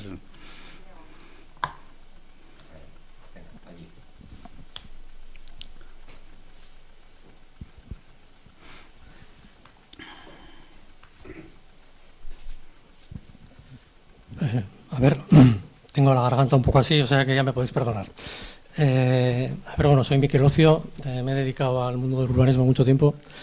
De alguna manera últimamente, y en estos últimos, voy a decirlo así, 2-3 años, he hecho un esfuerzo por dedicarme a algo que habéis hecho un par de apuntes, tanto Javier como el consejero, y que creo que es muy importante que lo incorporéis en lo que habéis hecho. O sea, yo comparto lo que has dicho, Javier, en principio me sitúo al 99% en lo que has dicho, y que muchas de las cuestiones son temas a estudiar, a trabajar, a acabar de poner en limpio, a trabajar en una dinámica que se podría llamar prospectiva, en el sentido de establecer diversos escenarios para cada una de esas materias o temáticas que nos podemos encontrar en los próximos años, y que se llama la planificación prospectiva. Pero sobre todo, el apunte que quería hacer es al tema de los datos. Voy a hacer un apunte rápido. Yo creo que tenemos que dejar de trabajar en porcentajes, es algo que creo que hay que excluir absolutamente de la información cuando queramos, construir planteamientos serios, porque uno de los problemas que tenemos, la comunidad autónoma de Euskadi, del País Vasco, tiene uno de los parques de viviendas por 1000 habitantes más bajos de todo nuestro entorno de comunidades autónomas. Rioja, Cantabria, Navarra. Entonces, dentro de nuestra comunidad autónoma, el área metropolitana que tiene el parque de viviendas existente por cada 1000 habitantes más bajo es el área metropolitana del Bilbao Metropolitano, que es donde se concentra la mitad de la población y que supongo que estará la mitad de la demanda de vivienda. Los que hemos venido haciendo los planes urbanísticos, hemos venido no agotando las capacidades residenciales que nos dan nuestros instrumentos de planificación territorial. Si hiciéramos un ejercicio de pensar los habitantes que tenemos hoy, con las previsiones que establece el INE en el número de ocupantes por vivienda, tamaño del hogar o como queráis llamarlo, de aquí a 10 años o 15 años, nos encontramos con que en algunos ámbitos, como es el Bilbao Metropolitano, por ejemplo, incluso agotando la capacidad máxima establecida en las DOT, no podemos llegar a hacer el número de viviendas suficientes, teniendo en cuenta que en un mercado, vamos a decir, y con el 30-30-30 que estás diciendo tú con todo, tiene que haber necesariamente, en cuanto que hay una parte del mercado que no está regulado, tiene que haber un porcentaje de vivienda libre. ¿Sabe? Porque si no el mercado regulado no funciona, el mercado no regulado explota. Entonces, por lo tanto, jugando con todos esos parámetros, yo creo que tenemos que hacer un análisis de que necesitamos construir viviendas. O sea, parece que estoy haciendo un discurso de los promotores. O sea, no estoy en esa situación. Yo soy promotor. Vale. Y cada día más, ¿eh? Pero no, o sea, lo estoy haciendo desde el análisis de los datos. Suelo enterar, normalmente, antes de dar la palabra a Javier, a veces suelo empezar a hablar en público diciendo soy de izquierdas y apoyo la construcción. O sea, como el que se presenta, no sé, en Alcohólicos Anónimos o algo así, ¿no? Para que la gente se relaje, porque es evidente, Javier. Pues yo también soy de izquierdas, whatever that may be, y apoyo la construcción. De hecho, yo alguna vez he echado cuentas y, claro, yo dentro de equipos de trabajo muy grandes donde yo juego un papel y la mitad de las cagadas eran mías. Pero, no sé, debo estar ya a las 40.000, más o menos, viviendas. O sea, que no me duelen prendas. No, hay que construir, hay que comprar y hay que movilizar. Es decir, los instrumentos de intervención de una administración pública es o yo hago viviendas, yo o con socios estratégicos, cooperativas, fundaciones, housing associations, toda la mandanga. O las compro, que la gente te mira y raro. Esto cuando lo decimos en otras comunidades autónomas es que no entienden nada. Es que compras VPOs de segunda transmisión. Cuando alguien vende una VPO, la administración lo puede comprar. Ahí te entienden. Les dices, no, compramos edificios de mercado. ¿Pero quieres decir? Sí, quiero decir. Se llaman derechos de tanteo y retracto, y la administración, en algunos casos, y si está bien desarrollado legislativamente, lo que puede es, primero, las operaciones de compraventa se le tienen que notificar, y entonces tiene la posibilidad de decir, vale, yo compro. Al vendedor no le afecta, porque se compra al mismo precio al que iba a vender, y el comprador sí que es desplazado. Si entre ellos habían pactado comisiones raras o tenían acuerdos raretes, eso se va al carajo. Y, bueno, yo he tenido problemas por esto en Barcelona, digámoslo así, suave. Construir, comprar y después movilizar vivienda infrautilizada, vacía, que necesita rehabilitación. Yo no considero ninguna de esas tres herramientas ni más de izquierdas ni más de derechas. Hay que hacer. En cada tejido pues habrá una mezcla distinta. O sea, si nos vamos al rural gallego, pues allí es que están de lo de movilizar, porque lo que tienen es vivienda a cascoporro en mala situación y lo que no hay es dineritos para rehabilitarla. En ciudades muy densas, todo lo que podamos construir con cabeza, que podamos acceder a servicios públicos, que podamos acceder a las infraestructuras, que podamos estar bien transportados, bien dotados, bien. Pero yo aquí voy, o sea, Miquel, te la acepto y te devuelvo otra cosa que yo no entiendo. ¿Por qué la densidad es un fenómeno, un valor problemático para la izquierda y para la derecha? Yo no lo entiendo. O sea, y en esto compartimos con los que no seáis tan del gremio como él y yo. Cuando se hace un instrumento de planeamiento urbanístico sobre un tejido urbano ya existente, pues tú puedes decidir que lo dejas como está, o sea, que consolidas lo que hay, no quieres, haces operaciones diversas, pero que tú no le añades metros cuadrados de techo adicional residencial. O puedes hacerlo. El hacerlo tiene muy mala reputación, porque izquierda y derecha se cortocircuita por motivos distintos. Porque en un caso te acusan de ser un especulador, que, hombre, dependerá de en qué densifiques. No es lo mismo densificar en vivienda de mercado de lujo que densificar en una mezcla de vivienda de mercado y vivienda protegida. No es lo mismo vivienda protegida que se descalifica que calificada de por vida. Pero densificar tiene mala reputación porque parece un pelotazo, y la otra es que da la sensación de que ningún político o política es capaz de ir a una campaña electoral al barrio que lo acaba de densificar a hacer campaña electoral. Porque donde tenía vistas ahora no hay vistas, porque donde no había vecinos ahora hay vecinos. Y no os digo nada si una parte de esos vecinos pues son algunos tipos de usuarios de viviendas protegidas. Con esto tenemos un problema. Porque, aunque yo tengo un matiz, es verdad que el número de viviendas por cada 1000 habitantes en Bilbao es de los bajos de Euskadi, y Euskadi en relación al entorno, pero tenemos uno de los niveles de viviendas por cada 1000 habitantes más altos de Europa. en general, como Estado. Y entonces las de Bilbao son menores, sí. No, o sea, te aseguro, tengo un cuadro preparado, que lo he presentado en el IVAP hace 15 días. O sea, en el Estado español, la media del parque de viviendas por 1000 habitantes, según Eurostat, o sea, ya no sé también que hay los datos que se manejan y qué se considera vivienda, que puede haber una necesidad de aclarar. Está en el Estado español en el entorno de casi 500 habitantes, 500 viviendas. 564 es el último dato. 564 viviendas por cada 1000 habitantes. En Europa... Es de los más altos de Europa. No. En Europa hay parques que están por encima incluso de los 600. Sí, claro. Italia, Grecia, Portugal... Vale, todos pues los estados con una jarta de turismo, claro. Mira, te voy a responder de otra manera a la pregunta que has hecho de la densidad. Me voy a limitar, y perdón, porque igual me estoy enrollando, pero a un párrafo del PTP de Bilbao Metropolitano, aprobado hace no mucho tiempo, que luego genera este tipo de argumentos o de frases dichas en nuestros planes, en los que hacemos los técnicos, me voy a poner en el lado de los causantes a veces de estas cosas, generan estados de reflexión o opiniones que son las que luego se acaban formando fuera del entorno. El Bilbao Metropolitano es un entorno que tiene una alta densidad, que en el caso de Portugalete con 14.500 habitantes por kilómetro cuadrado, una de las más altas de Europa. El porcentaje de ocupación del territorio del área metropolitana está en el 20 y tantos %. Entonces, claro, he dicho antes y me he expresado, no quiero hablar de porcentajes.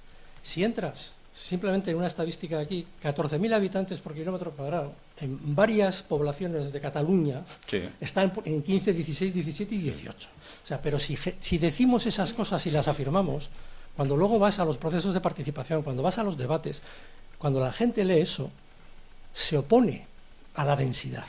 Lo primero que hacen es cerrar la puerta a la densidad. Lo mismo te digo con respecto al porcentaje de artificialización. ¿En qué términos tenemos que hablar? ¿En porcentajes de superficie artificial por respecto al territorio general? ¿O tenemos que hablar en superficie artificial por cada metros cuadrados de superficie artificial por cada 1000 habitantes? Resulta que no estamos tan mal. O sea, ¿qué nos queremos parecer? ¿A Finlandia, que tiene 1000 metros cuadrados por habitante de superficie artificial? ¿O queremos aprovechar el territorio? Yo a Finlandia no me querría parecer en casi nada. Exacto. No, pero entonces, si queremos la ciudad de los 15 minutos, si queremos la proximidad, si queremos tal, tendrá que haber densidad.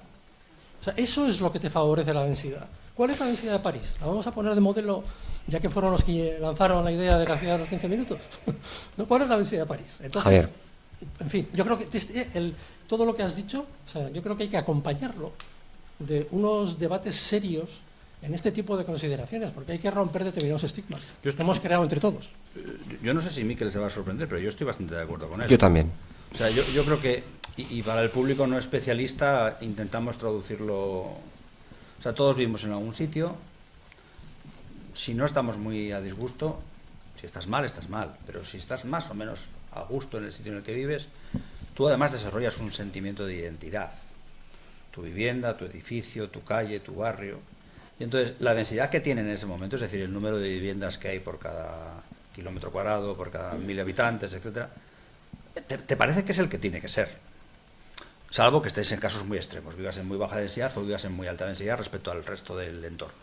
Entonces, cualquier persona que venga y te diga, hemos pensado, que además suelen ser un grupo de señores de cierta edad, los que se acercan a esos sitios y dicen, ¿qué hemos pensado? Que en tu barrio caben más viviendas. Entonces, el cerebro reptiliano de esa gente automáticamente lo que hace es, ¿y no cabrán en otro sitio? Porque a mí mi barrio me parece que está bien como está. Bueno, el debate que tenemos que tener con la gente en categorías muy entendibles es, no, cabe más gente y va a mejorar tu forma de vida. Claro. Porque le vamos a introducir diversidad. Le vamos a introducir diversidad en muchos aspectos, edades, tipos de renta, etcétera, usos distintos, porque hay algunos tejidos, perdón por el palabra, un poco monofuncionales, es decir, hay lugares que son muy de vivir solo, o muy de comercio solo, o muy de oficinas solo, o muy solo de vivienda de mercado, o muy solo de vivienda protegida. Pero esos debates, bueno, y tú, Miquel, tienes unos cuantos trienios echados. Esos debates son muy complicados porque aquí el bloqueo es de derechas y de izquierdas. O sea, es común. Y yo creo que una de las formas de salir del atolladero, y cuando le veas se lo dices que le hará ilusión, Yo no estaba de acuerdo en esto con Joan Clos, no estoy de acuerdo en otras cosas, pero en esto no estaba y ahora estoy de acuerdo. Que es que un planteamiento que ayuda mucho a acercarse a los barrios y a la gente a explicarlo es, mira, de momento, si cambiamos la normativa y aquí va a haber un poco más de densidad, por lo menos la primera parte de esa gran, la primera gran parte de esa inyección de densidad va a ser en vivienda asequible. Vamos a intentar que no haya un exceso de vivienda social para gente en riesgo de exclusión social, que tiene que haber, pero que no haya un exceso, y vamos a intentar que no haya un exceso de vivienda de mercado cara. Y vamos a generar esas viviendas de mercado baratitas o protegidas un poco caras, para entendernos, ¿eh? Y eso va a alterar menos tu forma de vida y va a generar un barrio un poco más interesante, un poco más vivo, y además garantizarles que no van a perder ni acceso a transporte, ni servicios públicos, ni dotaciones, etcétera. Y Joan Clos tiene esta idea, como es él, a veces es muy de tacto y de repente se le cruza los cables y pega una hostia encima de la mesa y dice el 100% de todo, esto técnicamente se llaman density bonus, el 100% de todos los density bonus en vivienda asequible, y a tomar por culo. No sé si lo acaba así, pero para entendernos. Y igual sí, igual en varios de los experimentos que hay que hacer al principio hay que entrar así y después ya se irá modificando. Yo creo que un elemento, por ejemplo, que ayuda, en Donostia ahora nos enfrentamos a un debate de esas características en una de las bolsas de suelo urbanizable más grandes de Euskadi, que es la zona trasera del barrio de Alza, Uditzacular, y ahí hay históricamente ha habido una cierta resistencia, ¿no?, de determinados colectivos. Entonces, una de las cosas que estamos haciendo con un urbanista que nos ha hecho alguna aproximación alternativa a la que decía el Plan General de San Sebastián es decir, oiga, tenemos otra manera de adaptarnos al terreno, no lo hagamos en forma de ensanche tradicional, evitemos locales comerciales que conviertan esa ampliación, ese completar el barrio preexistente en una competición respecto de lo viejo, que por cierto es muy viejo, de los años 50-60, desarrollismo desordenado, como en el Bilbao metropolitano existen muchos barrios de esas características, y por tanto no hagamos un distingo entre lo bueno y lo viejo, lo que mola y lo que se ha quedado atrás, lo que contiene los nuevos bajos comerciales donde se va todos los atractivos dejando seco lo anterior, es decir, nos está pasando en barrios como Salburua, Zabalgana de Vitoria, donde, bueno, pues es que lo siento mucho, y esto si hubiera aquí algún alcalde igual salta a la yugular, ¿no? Pero es que el comercio tal y como lo hemos conocido, pues seguramente ya no volverá, lo cual no quiere decir que no haya que proteger los centros urbanos, los centros comerciales atractivos, por supuesto, para que la vida tenga, para que la ciudad tenga, sobre todo en el centro urbano, sentido, tal y como fue concebida la ciudad en su origen, ¿no? Vale, pero claro, es que haces barrios con bajos comerciales que luego están muertos de asco. Y son barrios residenciales con un montón de locales comerciales en desuso, que son espacios que no se aprovechan, que luego hacer ordenanzas o conseguir convencer al ayuntamiento para que todo eso se convierta en vivienda suele costar un montón, y por tanto diseñemos ampliaciones, demos densidad, metamos masa crítica, pero tratemos de no introducir nuevos elementos en esa mirada un poco de mistura de usos que sequen los barrios preexistentes desde el punto de vista de su dinamismo económico también, sino que si tú metes más gente, estás metiendo más capacidad de consumo, estás metiendo más capacidad de dinamismo económico, aprovechemos lo preexistente, que lo preexistente se beneficie claramente, para que esa labor de seducción que hay que hacer en todas partes, porque no en el patio trasero de mi casa, en el tema de la vivienda también funciona, y no te digo ya si la gente introduce ya otras variables, de que si migrantes y tal y cual, pues yo creo que hay que introducir también estas variables. Más preguntas. Bueno, aquí salen tres, venga, vamos por las. Venga.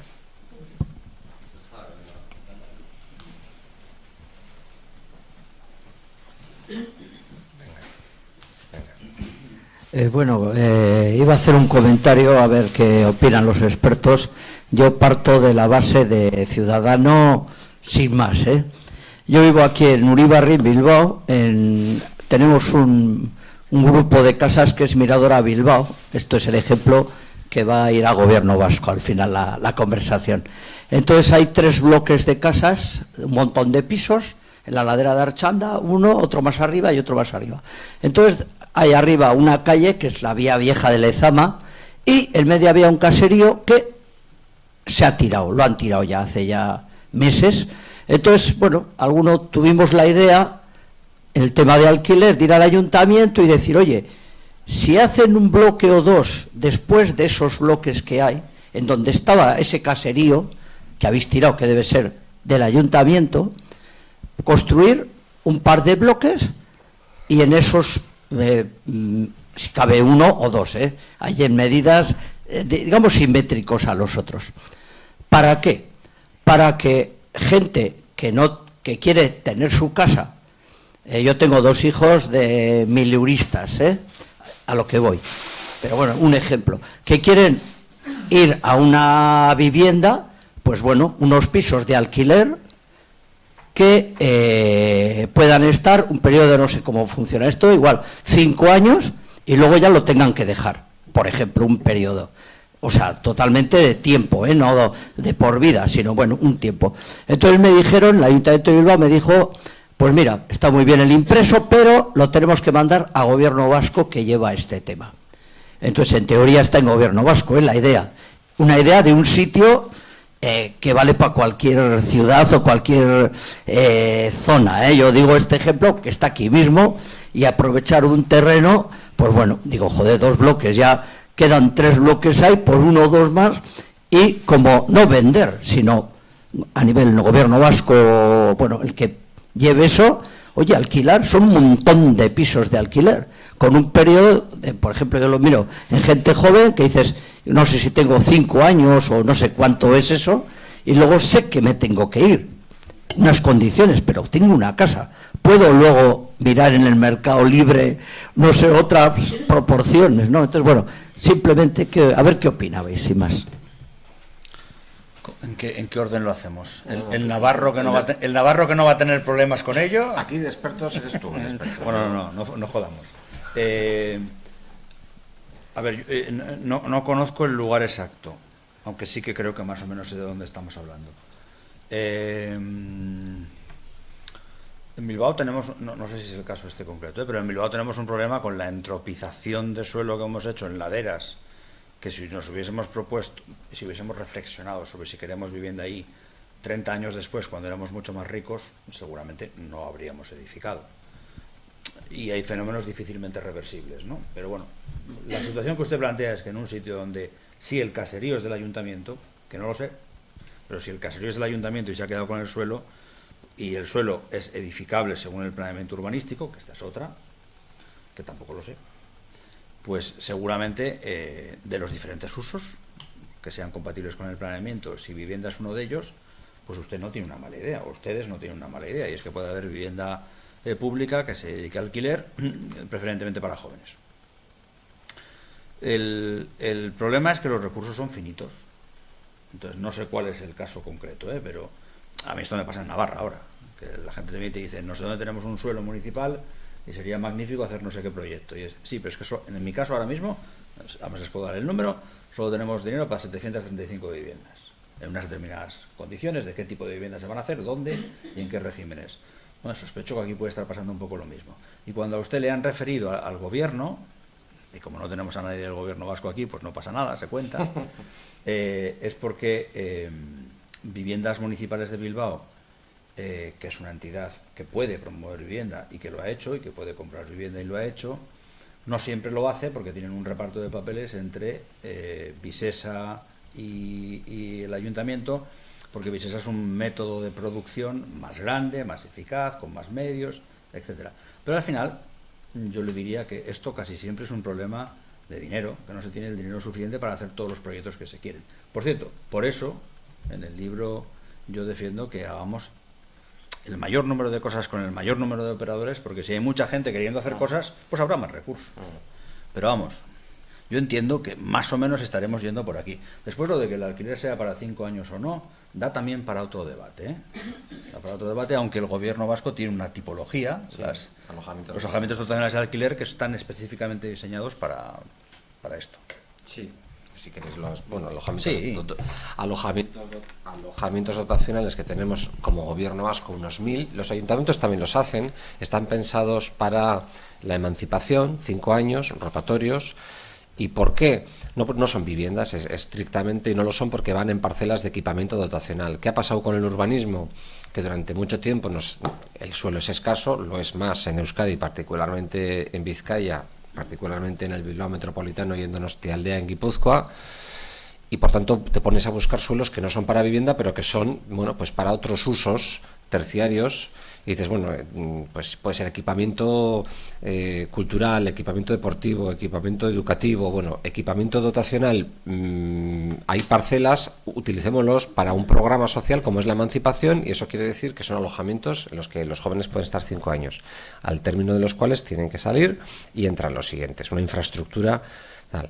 Bueno, está dando resultado dispar, bien, pero nosotros nos estamos empezando a inclinar por alojamientos intergeneracionales. ¿Por qué? Porque estamos comprobando o estamos intuyendo que pueden funcionar mejor su mantenimiento, que la experiencia para esos jóvenes de vivir con personas mayores puede ser muy enriquecedora, también para los mayores. El mantenimiento es mayor, la toma de conciencia sobre esa infraestructura pública común es mayor cuando tienes de vecino o de vecina una persona que es autónoma pero que ya está en una edad avanzada y que pues necesita otras condiciones de convivencia, de silencio, de lo que fuese. Y además, en el caso de los mayores, lo plantearíamos no tanto por 5 años, obviamente, sino que el programa sería a cambio de que la vivienda suya nos la entregue el gobierno vasco, no en propiedad obviamente, nos la ceda y nosotros la podamos poner en alquiler a través del programa que tenemos de Bizigune, de tal manera que hacemos una triple carambola. Esa persona mayor pasa a un alojamiento que está mejor equipado, es más adaptado. Incluso podemos acompañarnos del tercer sector para determinados elementos de acompañamiento social, digamos. Y bueno, yo creo que esa es una política de innovación social en materia de vivienda que puede funcionar muy bien.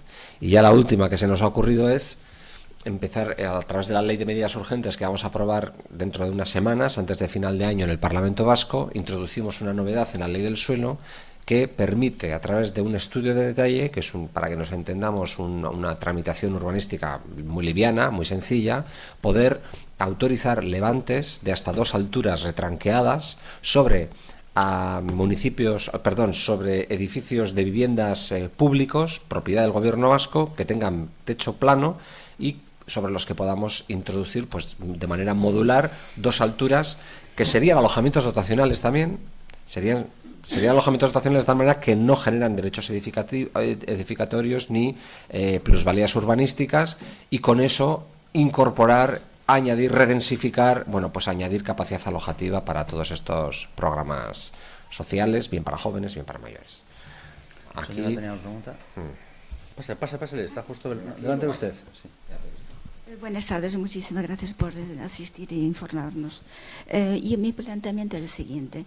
¿Qué piensa hacer el gobierno vasco frente al incremento muy importante, como usted indicaba, del 30% de alquileres temporales? Teniendo en cuenta que cada vez se están estableciendo más en el centro de las ciudades, digamos en áreas que son de tensión, y cada vez más por personas que ni siquiera trabajan. Y me ciño a un caso concreto.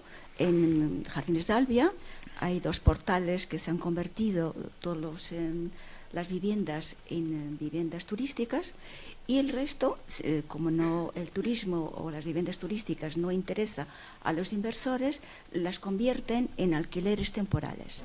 Alquiler temporal es decir que al final acaban en lo que usted, digamos, el señor Burón ha especificado, en una economía de desagüe.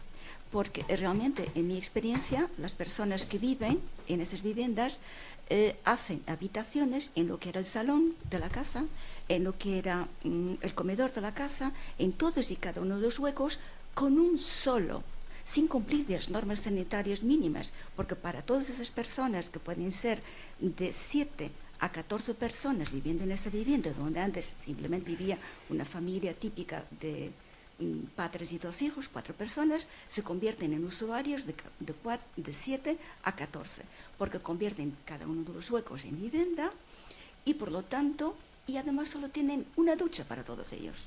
Es decir, no hay control sanitario de ningún tipo, cosa que sí le exigen a los alquileres turísticos. Entonces, el caso de Jardines de Albia llama la atención, porque en el portal donde vivo tengo ya 2 viviendas. Es una casa con simplemente 5 alturas. 4, realmente son 4. Entonces, ¿qué puede hacer el gobierno vasco para tener un control? Porque estas personas están en un limbo fiscal y en un limbo legal. En concreto son personas que llevan meses, algunos de ellos ahí, vive personas que no se ve trabajar, ni ninguna actividad, ni de estudios, ni de nada, extranjeros muy a menudo, georgianos, colombianos, etcétera, etcétera. Entonces, retienen, digamos, viviendas que podrían dedicarse a familias. Los dueños han comprado la vivienda, hacen un trato comercial con otra persona, que es la que realmente luego se hace anuncios en Idealista para alquilar esas viviendas. ¿Qué puede hacer el gobierno vasco para controlar la temporalidad en zonas además tan específicas como pueden ser y tan bonitas como Albi? Entendido. Trato de ser breve y te cedo la palabra. No es fácil, la ley de vivienda estatal del año 2023 se parió como se parió, se quedaron algunas lagunas y es evidente que se está utilizando el alquiler temporal como subterfugio, como una manera de escape para no cumplir la ley de vivienda, que en lo que son los contratos residenciales de alquiler están obligados a seguir unas pautas que son las que Javier ha explicado muy bien, de indexar los precios de los contratos a los contratos anteriores y demás, ¿no? Bueno, tenemos una capacidad inspectora, el gobierno vasco tiene una capacidad inspectora en lo que tiene que ver con los contratos en el caso en el que se detecte que haya un fraude, es decir, que se está alquilando a una serie de gente para una vivienda habitual, es decir, para una residencia, solo que se está camuflando con un contrato de corta duración para escapar de la norma. Y luego del resto de los factores que ya tienen que ver con salubridad, con hacinamiento, con ese tipo de cosas, pues ya entiendo que es el ayuntamiento quien tiene quien tiene que sí. Bueno, tampoco sabemos de dónde vienen ni a qué se dedican otros vecinos que están en alquileres regulares. Es decir, yo, salvo que sea ya una cuestión de inseguridad o de criminalidad, en cuyo caso ya pues ni es el ayuntamiento ni es el departamento de vivienda, sino que estamos hablando de seguridad y por tanto de la Ertzaintza, pero si de lo que estamos hablando es de un fraude de ley en lo que es un contrato que se está empleando para un fin que no es el que realmente tiene establecido, es decir, los contratos temporales no hay que demonizarlos, toda sociedad, no sé qué te parecerá a ti, toda ciudad necesita un determinado porcentaje de su parque de vivienda que tenga capacidad de ser contratado temporalmente. ¿Por qué? Pues porque hay estudiantes, porque hay trabajadores que están de paso. Bueno, pues siempre ha habido una población flotante que no es exactamente la turística, sino que es una cosa de media estancia, bueno, que no llega al año. Pues los estudiantes es el ejemplo más claro, ¿no? Bueno, pues pero si están con un contrato temporal, eso es un fraude de ley. Entonces se puede denunciar ante la delegación de Vizcaya del Gobierno Vasco de Vivienda en la Gran Vía y en un momento dado pues nosotros podemos...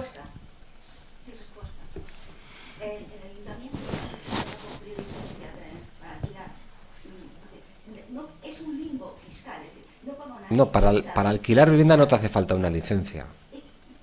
No te hace falta una licencia. Tú tienes una vivienda y la alquilas. Javier. No, yo entiendo el enfado. Bien, permítanos también responderle. Entendiendo el enfado, permítanos responderle. Yo entiendo el enfado y les cuento una anécdota personal. Yo viví 8 años en Barcelona, en 2 o 3 sitios, siempre en el mismo barrio, y del primer piso me cambié porque estaba hasta las narices de las viviendas de uso turístico sin licencia, llenas de gentes, chavales y chavalas majísimos todos, pero eran todos extranjeros y estaban todos de fiesta. Y yo, pues bueno, necesitaba dormir. Bueno, créame que muchos de los fenómenos que estamos viviendo aquí en Euskadi y en Navarra se han vivido antes en Málaga, en Valencia y en Barcelona, por tamaño de ciudades y por tráficos y flujos. Y sí, como decía Denis, ¿el alquiler de temporada es ilegal? No, es legal, pero es para trabajadores con un contrato o con un periodo de trabajo temporal en una ciudad. Es bueno que vengan ingenieros e ingenieras de no sé dónde a la Mercedes o a Gamesa o a lo que sea y tengan un sitio donde quedarse X meses. Permítame desarrollar el argumento, porque su preocupación la hemos entendido y el supuesto de hecho también. Otra cosa es que es casi seguro que ni Denis ni yo hoy se lo vamos a poder solucionar, pero permítanos que le expliquemos un poco qué hay ahí detrás. Entonces, ¿sería bueno que prohibiésemos todos los alquileres de temporada? No, porque hay gente que viene a trabajar temporalmente. Bueno, yo vivo de lunes a viernes en una ciudad que tiene 2 universidades, que es Pamplona. No puedes prohibir el alquiler de temporada porque hay 65.000 personas que viven 8 meses al año en la ciudad. que son los dos respectivos campus. Otra cosa es que eso se hace un uso fraudulento, como también se hizo antes un uso fraudulento del alquiler turístico, que es una actividad que algunas administraciones públicas someten a licencia, y por lo tanto, si tienes licencia puedes hacer alquiler turístico en las condiciones de la licencia, y si no tienes licencia, no. Y después tenemos el tema de las habitaciones. Ya es más complicado, porque yo así como creo que toda ciudad tiene que decidir qué número de viviendas de uso turístico autoriza, qué número de alquileres de temporada autoriza y qué número de alquileres... bueno, esos dos casos hay que decidir un poco dónde estamos, pero yo en el tema de las habitaciones tengo más dudas, porque detrás de eso hay otras cosas. Puede haber explotación, puede haber alta necesidad, etcétera, etcétera, etcétera. Pero bueno, son regímenes jurídicos contenidos en nuestra legislación civil, perfectamente respetables. El problema es que cuando se abusa de ellos, pues lo que hay que hacer es inspección, sanción, y si la normativa no es la adecuada, modificarla. En este momento se está un poco en las dos cosas. Creo que la ponencia en el Congreso se ha movido y hay un conjunto de grupos parlamentarios que tienen mayoría como para aprobarlo y que van a cambiar el régimen jurídico de forma que al alquiler de temporada y al alquiler de habitaciones se le aplique el mismo régimen jurídico que al alquiler LAU, que al alquiler de vivienda completa por encima de 12 meses. Eso será un paso importante por lo siguiente, porque y les juro que tengo cero cinismo en relación a esto, ni ganas de hacer cachondeo, pero es más o menos lo que opino. La mayor parte de los operadores de mercado, cuando la legislación cambia, se aquietan. Es decir, la mayor parte de empresarios y empresarias son gente responsable. Cuando se cambian las normas, bueno, cambian de comportamiento. Entonces yo, por ejemplo, viví en Barcelona un cambio de inversores que iban a alquiler turístico, después a alquiler de temporada, porque se les dijo, esto está regulado de otra manera y está limitado. Pero es verdad que el rentismo y en mucha mayor medida la especulación y en todavía mayor medida las golfadas tienen el comportamiento de un gas. Ocupan todo espacio que se le deja libre. Entonces lo que tiene que haber es una regulación buena y lo que después tiene que haber es esto que llaman los anglosajones law enforcement. Pues si la normativa existe, pues hay que cumplirla, y si no hay que cumplirla, pues hay unos señores y unas señoras que hacen inspección y que ponen sanciones. Aunque debo de decir que no es nada sencillo inspeccionar y sancionar el mundo. Hay que utilizar la informática, pero al final también hay que hacer mucho trabajo de campo, ir y volver. Entonces yo les pongo una experiencia que es más laica, porque no vamos a hablar ni de Navarra ni de Euskadi, ni vamos a hablar exactamente de su problema personal, pero con las licencias, o sea, con el alquiler turístico irregular sin licencia y contra la normativa, en Barcelona hubo un momento que hubo un problema muy serio, muy serio, y el ayuntamiento montó un ejército dirigido por una mujer, Sara Moore. 100 personas tenía a su cargo y se pusieron a poner sanciones a troche y moche, y en año y medio el mercado cambió de pauta. Todos los operadores más o menos respetables entendieron que les iba a caer 60.000 euros de multa por cada vez que les pillasen, y que entonces eso estropeaba los números de cualquier tipo de inversión, y empezaron a hacer otras cosas. Pero insisto, como la golfería y la especulación, que no son lo mismo, pero bastante parecido, se comportan como un gas, pues el problema es que no puedes dejar ni un milímetro suelto. Y esto ya es una reflexión que a usted no le va a consolar hoy, pero que es una reflexión un poco más macro, y es que hemos generado unos artefactos súper interesantes a nivel occidental y global, que son nuestras ciudades. Nuestras ciudades molan. En nuestras ciudades hay un cierto equilibrio entre currar y tener vida personal, entre hacer cosas más bien solo y más bien en grupo. No somos los únicos que hemos creado ciudades que molan. Por ejemplo, en Portugal creo que también hay ciudades que molan, porque creo que usted es portuguesa. Bien. Que hay más sitios donde hay ciudades que molan, pero aquí debe haber un número bastante importante de ciudades que molan, porque hay mucha gente que viene a invertir, a vivir, a comprar, a estudiar, no venían a quedarse y se quedan. Bueno, y eso también hace que sea bastante complicado regular los tráficos. Si fuésemos menos atractivos, pues seríamos menos cool, pero sería bastante más fácil manejar el tráfico. Y los niveles de presión que sufrimos ahora mismo en Euskadi o en Navarra no tienen nada que ver con los niveles de presión que hay ahora mismo en otros lugares de España. Es decir, nosotros estamos mal, bien, pero no sabemos cómo están otros, porque han arrasado todo. Disculpe, vamos a dejar aquí y vamos a ir acabando, que son esas 7:30. Bueno, allí también, bueno, como el micrófono está allí, si quieres allí, y luego aquí, y terminamos. Bueno, yo soy Ángel Cea, de MAVA Arquitectura, y bueno, tengo bastante vozarrón, creo que no me hace falta el micrófono, además la sala es pequeña. Entonces sí. Entonces, yo tengo un diagnóstico bastante pesimista y a ver si me ayudáis a salir un poco más contento de aquí. Hablabas un poco del libro de Jorge Dioni, de la España de las piscinas, también el de El malestar de las ciudades, 2 libros magníficos, y creo que es en el primero donde dice una frase que en su momento me causó bastante impresión, que es, hablando un poco de las periferias donde se hacen todas esas actuaciones de viviendas pareadas y adosados, sobre todo esto es más típico en Madrid que en Euskadi y tal, aunque aquí también tenemos casos. Él dice, no es que seas de derechas y vivas en un adosado, sino que vivir en un adosado te hace de derechas. Cosa que a mí me voló un poco la cabeza en aquel momento y empecé a pensar sobre eso, y es la relación tan importante que tienen las políticas de vivienda con la ideología. ¿Vale? Y aquí, como tenemos a políticos, pues bueno, pues aprovecho para hacer la pregunta. Esto lo quiero enlazar con ese dato tan preocupante que ha salido hace poco, que es que por debajo de los 25 años el partido con mayor intención de voto es Vox. Y además la derecha y la ultraderecha española son más bien neoliberales. Entonces, me da la sensación de que cuando ocurra lo que inexorablemente va a ocurrir, que creo que es que en el Estado español va a haber un gobierno de PP y Vox, la solución al problema de la vivienda va a ser la burbuja especulativa 2.0. Me parece que es un escenario que yo veo casi inexorable. No sé si me podés tranquilizar y decirme no, pero puede ser que ocurra otra cosa. Yo lo veo bastante inexorable. Y mi pregunta es un poco, aparte de esto, aparte de que me intentéis tranquilizar un poco sobre este tema, que no sé si vais a poder, o no, ¿hasta qué punto en Euskadi vamos a poder salirnos de esta lógica, que yo creo que se va a implantar en el Estado español, y hasta qué punto vamos a ser capaces de hacer algo diferente, de construir, pero no construir con esa lógica tan salvaje, que por cierto ya la conocemos y ya sabemos los efectos que tuvo hace 10 años apenas? El Burba, yo primero. Veo tu apuesta, o veo su apuesta, no sé lo que preferirá, y se la subo. En Viena solo...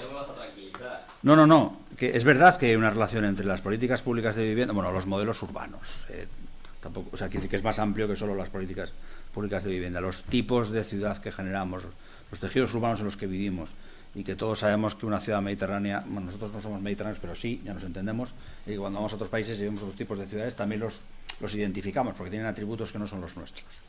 Es verdad que el tipo de política pública de vivienda y urbana afecta a la ideología, y viceversa.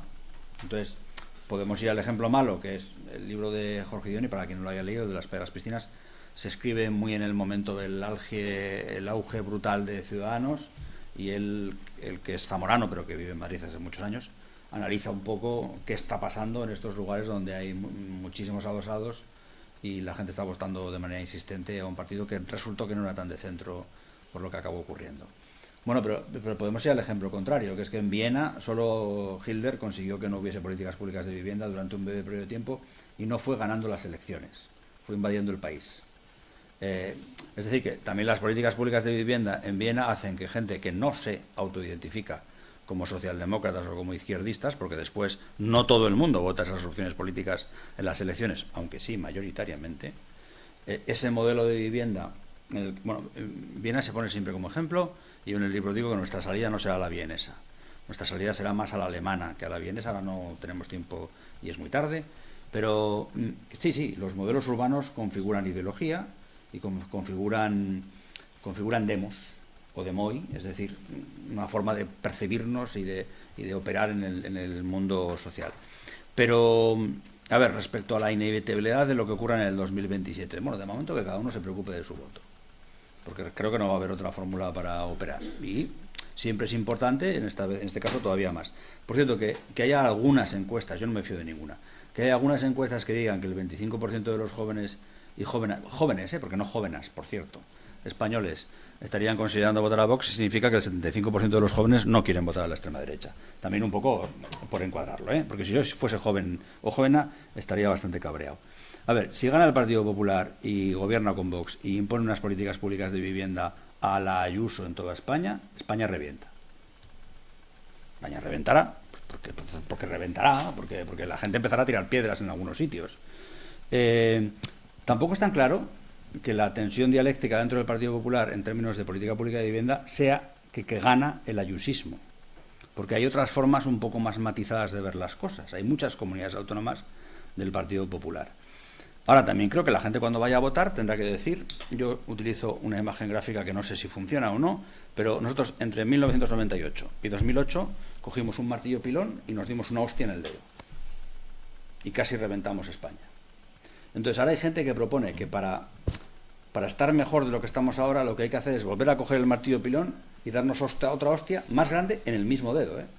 Entonces yo diría, no sé, intentemos hacer algo distinto porque lo anterior no funcionó. Pero sí que es verdad que esta aproximación muy simplista, muy de brocha gorda, de construyamos vivienda y bajemos los impuestos y dejémonos de hostias, hay gente que la está comprando, pero eso ya sabemos que no funciona. Más que nada porque en España no nos lo tienen que explicar en términos de el paper este de Harvard y el economista este del Consejo Asesor del Tesoro de Estados Unidos. Es que ya lo hicimos 10 años. Generamos 6 millones de viviendas, artificializamos el mismo suelo, entropizamos el mismo suelo en 10 años que en los 12.000 anteriores de sedentarización, que es una cosa que es que a mí no me cabe en la cabeza. Y el precio del suelo se multiplicó por 4 y el de la vivienda por 2,5. Entonces, bueno, pues si hay gente que es tan gilipollas, que cree que eso le va a solucionar el problema, pues adelante, pero iremos al suicidio colectivo. Insisto, que creo que también dentro del Partido Popular hay tendencias diferentes. Otra cosa es que da la sensación de que no habría un gobierno, si lo hay, que yo creo que no lo va a haber, pero no habría un gobierno solo del Partido Popular, sería el Partido Popular y Vox, con lo cual ahí no sé ni las familias que hay. Pero bueno, yo creo poco en las cosas indefectibles. Y también lo que le digo a muchos, porque en las charlas cuando me toca explicar el libro y ves un poco el público y hay casos en los que hay más gente joven o que hay menos gente joven, pues yo a la gente que es un poco más joven le digo, deja de estar triste y enfadado o enfadada, conduce eso hacia algo, la conducción tiene que ser hacia algo colectivo, son los sindicatos, son las asociaciones, son los partidos políticos, y tira piedras. Escoge bien a quién le tiras las piedras. Porque el otro modelo, el modelo de volver a 1998, es que sabemos cómo acabó, es que casi se calza el país. A la gente más joven igual os lo tenemos que explicar. Nos tuvieron que intervenir, hubo que salvar al sistema financiero español, que no tenía ningún problema con las finanzas, tenía un problema de ladrillitos tóxicos. Y se nos aplicó austeridad y a la gente de más abajo se la machacó porque se le retiraron servicios públicos, y la economía, la productiva también, la de los capitalistas y las capitalistas, tardó un huevo en rearrancar. Es que básicamente nos pegábamos tiros en los pies. Pues si alguien quiere volver a pegarnos tiros en los pies, el problema es, pues eso, que este debate hay que tenerlo de cara a las elecciones. Dos breves comentarios sobre política, ideología y vivienda. Primero, yo detecto que hay poderosas razones para insistir mucho en el diagnóstico de la vivienda sombrío. Uno de ellos es que, realmente es más fácil hacer política lanzando los datos. Yo muchas veces en el Parlamento me encuentro con grupos parlamentarios que agotan todo su tiempo de intervención recordándome datos que ya conozco. Lo que pasa es que eso para un reel está estupendo, porque tú vas a empatizar con mucha gente cuando le digas lo que se ha incrementado el precio de los alquileres, la expulsión de las clases medias, es decir, todo ese panorama lo conocemos. Hacer política hablando de un diagnóstico que apela a las tripas y a la vida real de cada uno de nosotros es relativamente fácil. Dos, hay una radicalización global por muchas razones que estamos observando, y la vivienda es un elemento añadido. Y evidentemente yo creo que hay que... Primero, a mí me suele gustar decir que el problema, por revolucionario que parezca decirlo, tiene solución. El problema tiene solución. El libro de Javier se llama El problema de la vivienda, pero está repleto de, no sé si soluciones, pero recetas, propuestas. Y tiene solución. O sea, este país ha enfrentado problemas incluso más complicados. Estoy aquí en Bilbao, que es, en fin, la cuna de la reconversión industrial, de cómo se hizo, porque Donosti es otra película, pero aquí se hizo una gran reconversión industrial. sangre, sudor y lágrimas. Se hizo y hoy Bilbao es otra cosa y toda la margen izquierda es otra cosa. Esto tiene solución, porque si caemos en la desazón de que no la tiene, hay quienes tienen mucho que ganar en la situación actual, haciendo ver que esto no tiene solución, porque mientras no la tenga, hay quienes ganan de todo esto. Y por tanto yo creo que ante el riesgo de caída en las fauces del extremismo de jóvenes que están desesperados por bajos sueldos, claro, es que a veces también, por si no tiene suficientes problemas el mercado de la vivienda, a veces le introducimos cosas que no son responsabilidad del mercado de la vivienda, porque la falta de asequibilidad es una mezcla de varias cosas, entre ellas de los bajos salarios. De los bajos salarios. Por tanto, yo creo que a esos jóvenes que puedan estar tentados de abrazar a la desesperada soluciones, como siempre pasa con los populismos, facilonas, que no responden a la complejidad real del problema, pues yo creo que hay que coger el toro por los cuernos, decir que hay solución y ponerse a la tarea. Nosotros lo estamos humildemente intentando hacer. Y último comentario. Cuando nos acercamos a barrios que son muy identificables en Euskadi, pues no sé, Andonaegui en Pasaia o Charcoaga en Bilbao, el grupo de viviendas, ¿cómo se llama? En Sestao, en Santurtzi, perdón, hay un grupo de viviendas que estamos rehabilitando. Aurora Vildosola, efectivamente. Bueno, qué sé yo, Zaramaga en Vitoria, Alza en San Sebastián. Hace poco estuvimos en este municipio vizcaíno que está dentro de Álava, que es un enclave. En Orduña, estuvimos en Orduña, también había un barrio allí. Bueno, lo que quiero decir es que enseguida identificas, ¿no? Bueno, pues puedes ver su pasado perfectamente detrás de esos muros. El nivel de participación electoral de ese tipo de barrios está por los suelos. Y yo me conformaría con que creciera la participación política, con independencia de lo que quieran votar, porque es gente que lleva esperando una eternidad, que está viviendo en barriadas que se construyeron de aquella manera y que hasta hace muy recientes fechas no nos hemos puesto a la tarea de la rehabilitación integral de esos barrios para darles dignidad. La dignidad de todos esos trabajadores y trabajadoras que no estaba reflejada en espacios urbanos bien equipados, en edificios que perdían el calor y que costaba un riñón calentarlos porque eran de papel, o sea, y darles nuevas envolventes térmicas, mejorar su eficiencia energética, hacerlas más confortables, meterles una caja de ascensor, aunque sea por fuera, es decir, y acordarse de esa gente. Yo te juro que el día que lleguen las convocatorias electorales será lo primero que mire, y me da igual a lo que quieran votar, en fin, salvo alguna cosa que diría Rajoy.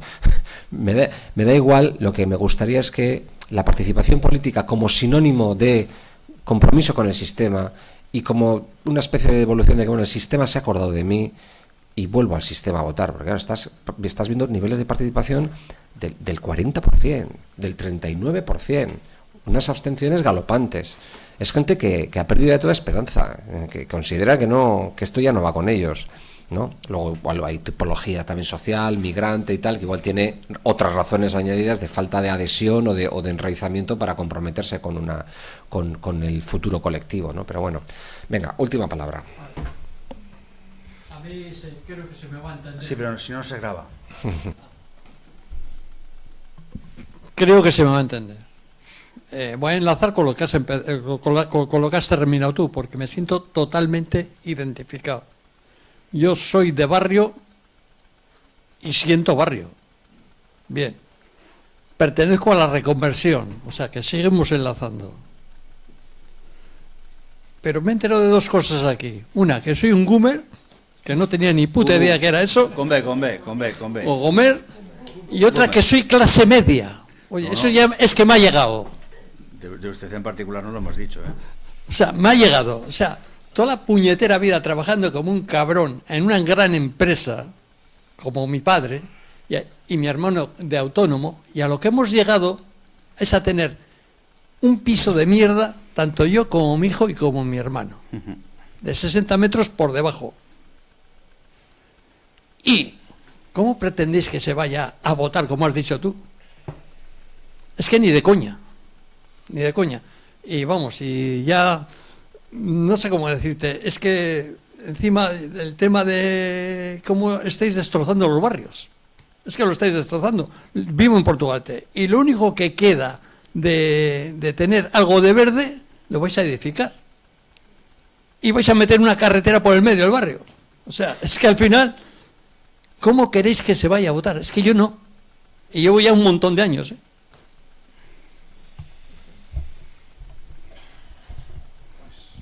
Me lleva un disgusto, la verdad.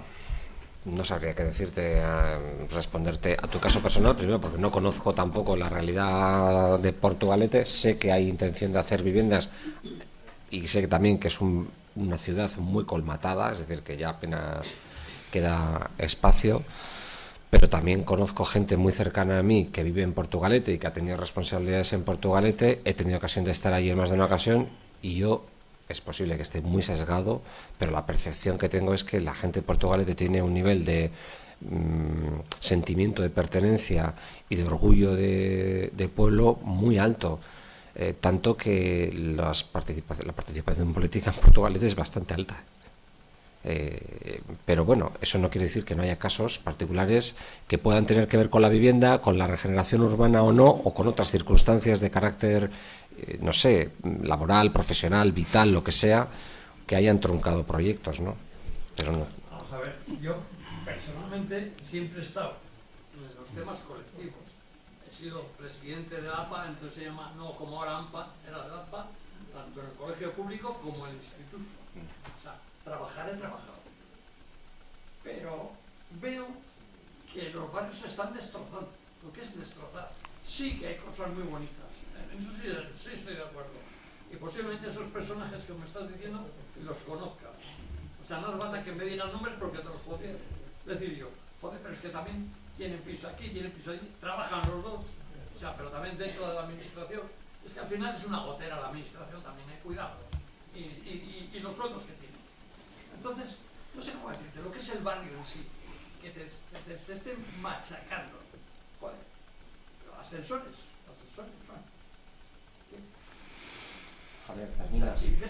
Sí. Descrito muy bien con los barrios que se han construido indiscriminadamente, claro que sí.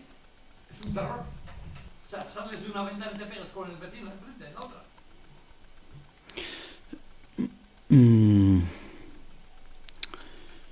Yo no puedo sentir su rabia. Puedo intentar comprenderla, pero sentirla no, porque yo tengo otra trayectoria vital.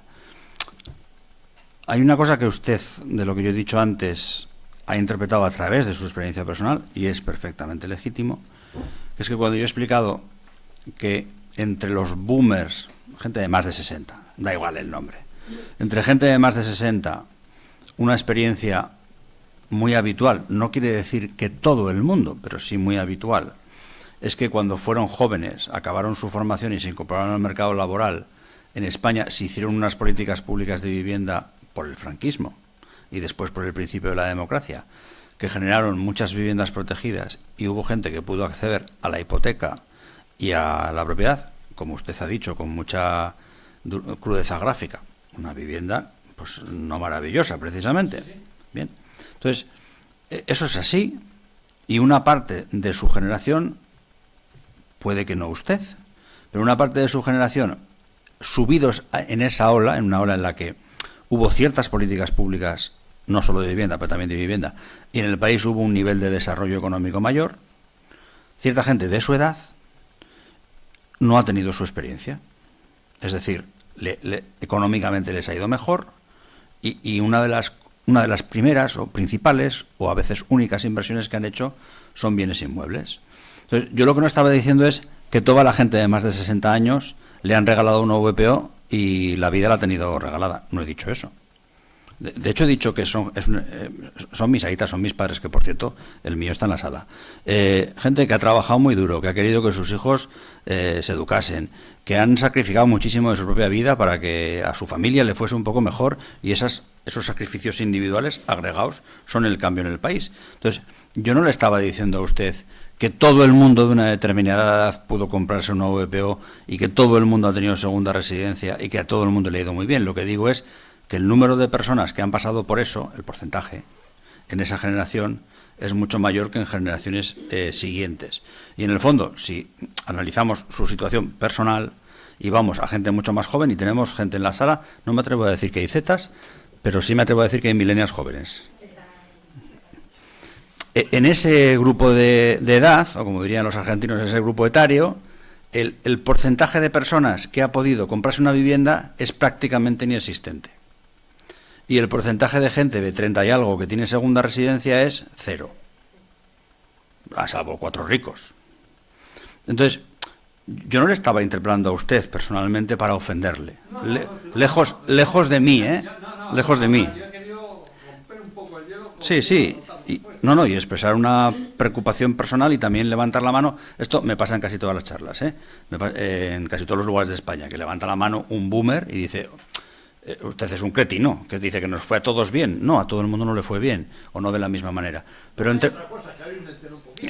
segundo, que acabo con otro de sus argumentos. Sí, sí. Porque, por cierto, al consejero de vivienda de Euskadi y a un funcionario del gobierno de Navarra que trabaja en vivienda, lo único que no les puede ocurrir es que les desahucien de un sitio. O sea, que nos saquen de aquí. Esto no puede ocurrir, ¿eh? Y un comentario más. Usted ha hablado de que estamos, no sé quiénes son estamos, pero entiendo que es la administración pública, destrozando los barrios. Yo viví 2 años en Sestao, en la parte baja, que está bastante cerca de donde usted dice. Y al lado hay una empresa pública compartida entre el gobierno y el ayuntamiento de Sestao, que se llama Sestao Berri, que no lo hará todo perfecto, seguro que no, pero que ha invertido allí una cantidad de esfuerzos, de dinero, de cariño, etcétera, por regenerar una parte de la zona baja, y creo que si paseamos por ahí no diríamos que la parte en la que ha trabajado Sestao Berri han destrozado el barrio. Yo creo que han mejorado bastante Sestao. ¿Ya? Que eso igual no se ha hecho en todos los sitios o en todos los sitios a la vez o con la misma intensidad o que no hay recursos para todo, pues es muy probable. Pero yo creo, sinceramente, que cuando la administración se mete en un lugar y entiende que hay una deuda histórica, que hace falta poner ahí una serie de medios, que hay que cuidar la dignidad de cierta gente, etcétera, hombre, las cosas pueden salir mal o no perfectas, pero en general cuando entramos a un lugar el nivel de vida mejora. El problema es que no hay recursos para hacerlo en todos los lados y a la vez. Esto, usted tiene toda la razón del mundo y toda la razón de quejarse. Bueno, pues si os parece... El venir de familias perdedores de la guerra. Eso ya es otra. Es otro añadido luego a la hora del trabajo y a la hora de clasificar en el trabajo en una empresa pública o donde sea. Fíjense si ha sido interesante la presentación, que hay tanto ardor que nos van a echar. O sea que hasta aquí hemos llegado y muchísimas gracias. De perdedor de la guerra a perdedor de la guerra. Oye, muchísimas gracias, Javier. Creo que vuelve a ser, como siempre, pues muy interesante escucharte. Y gracias, por supuesto, a todas y a todos los que habéis acudido este viernes por la tarde a esta charla. Mila esker, asteburua.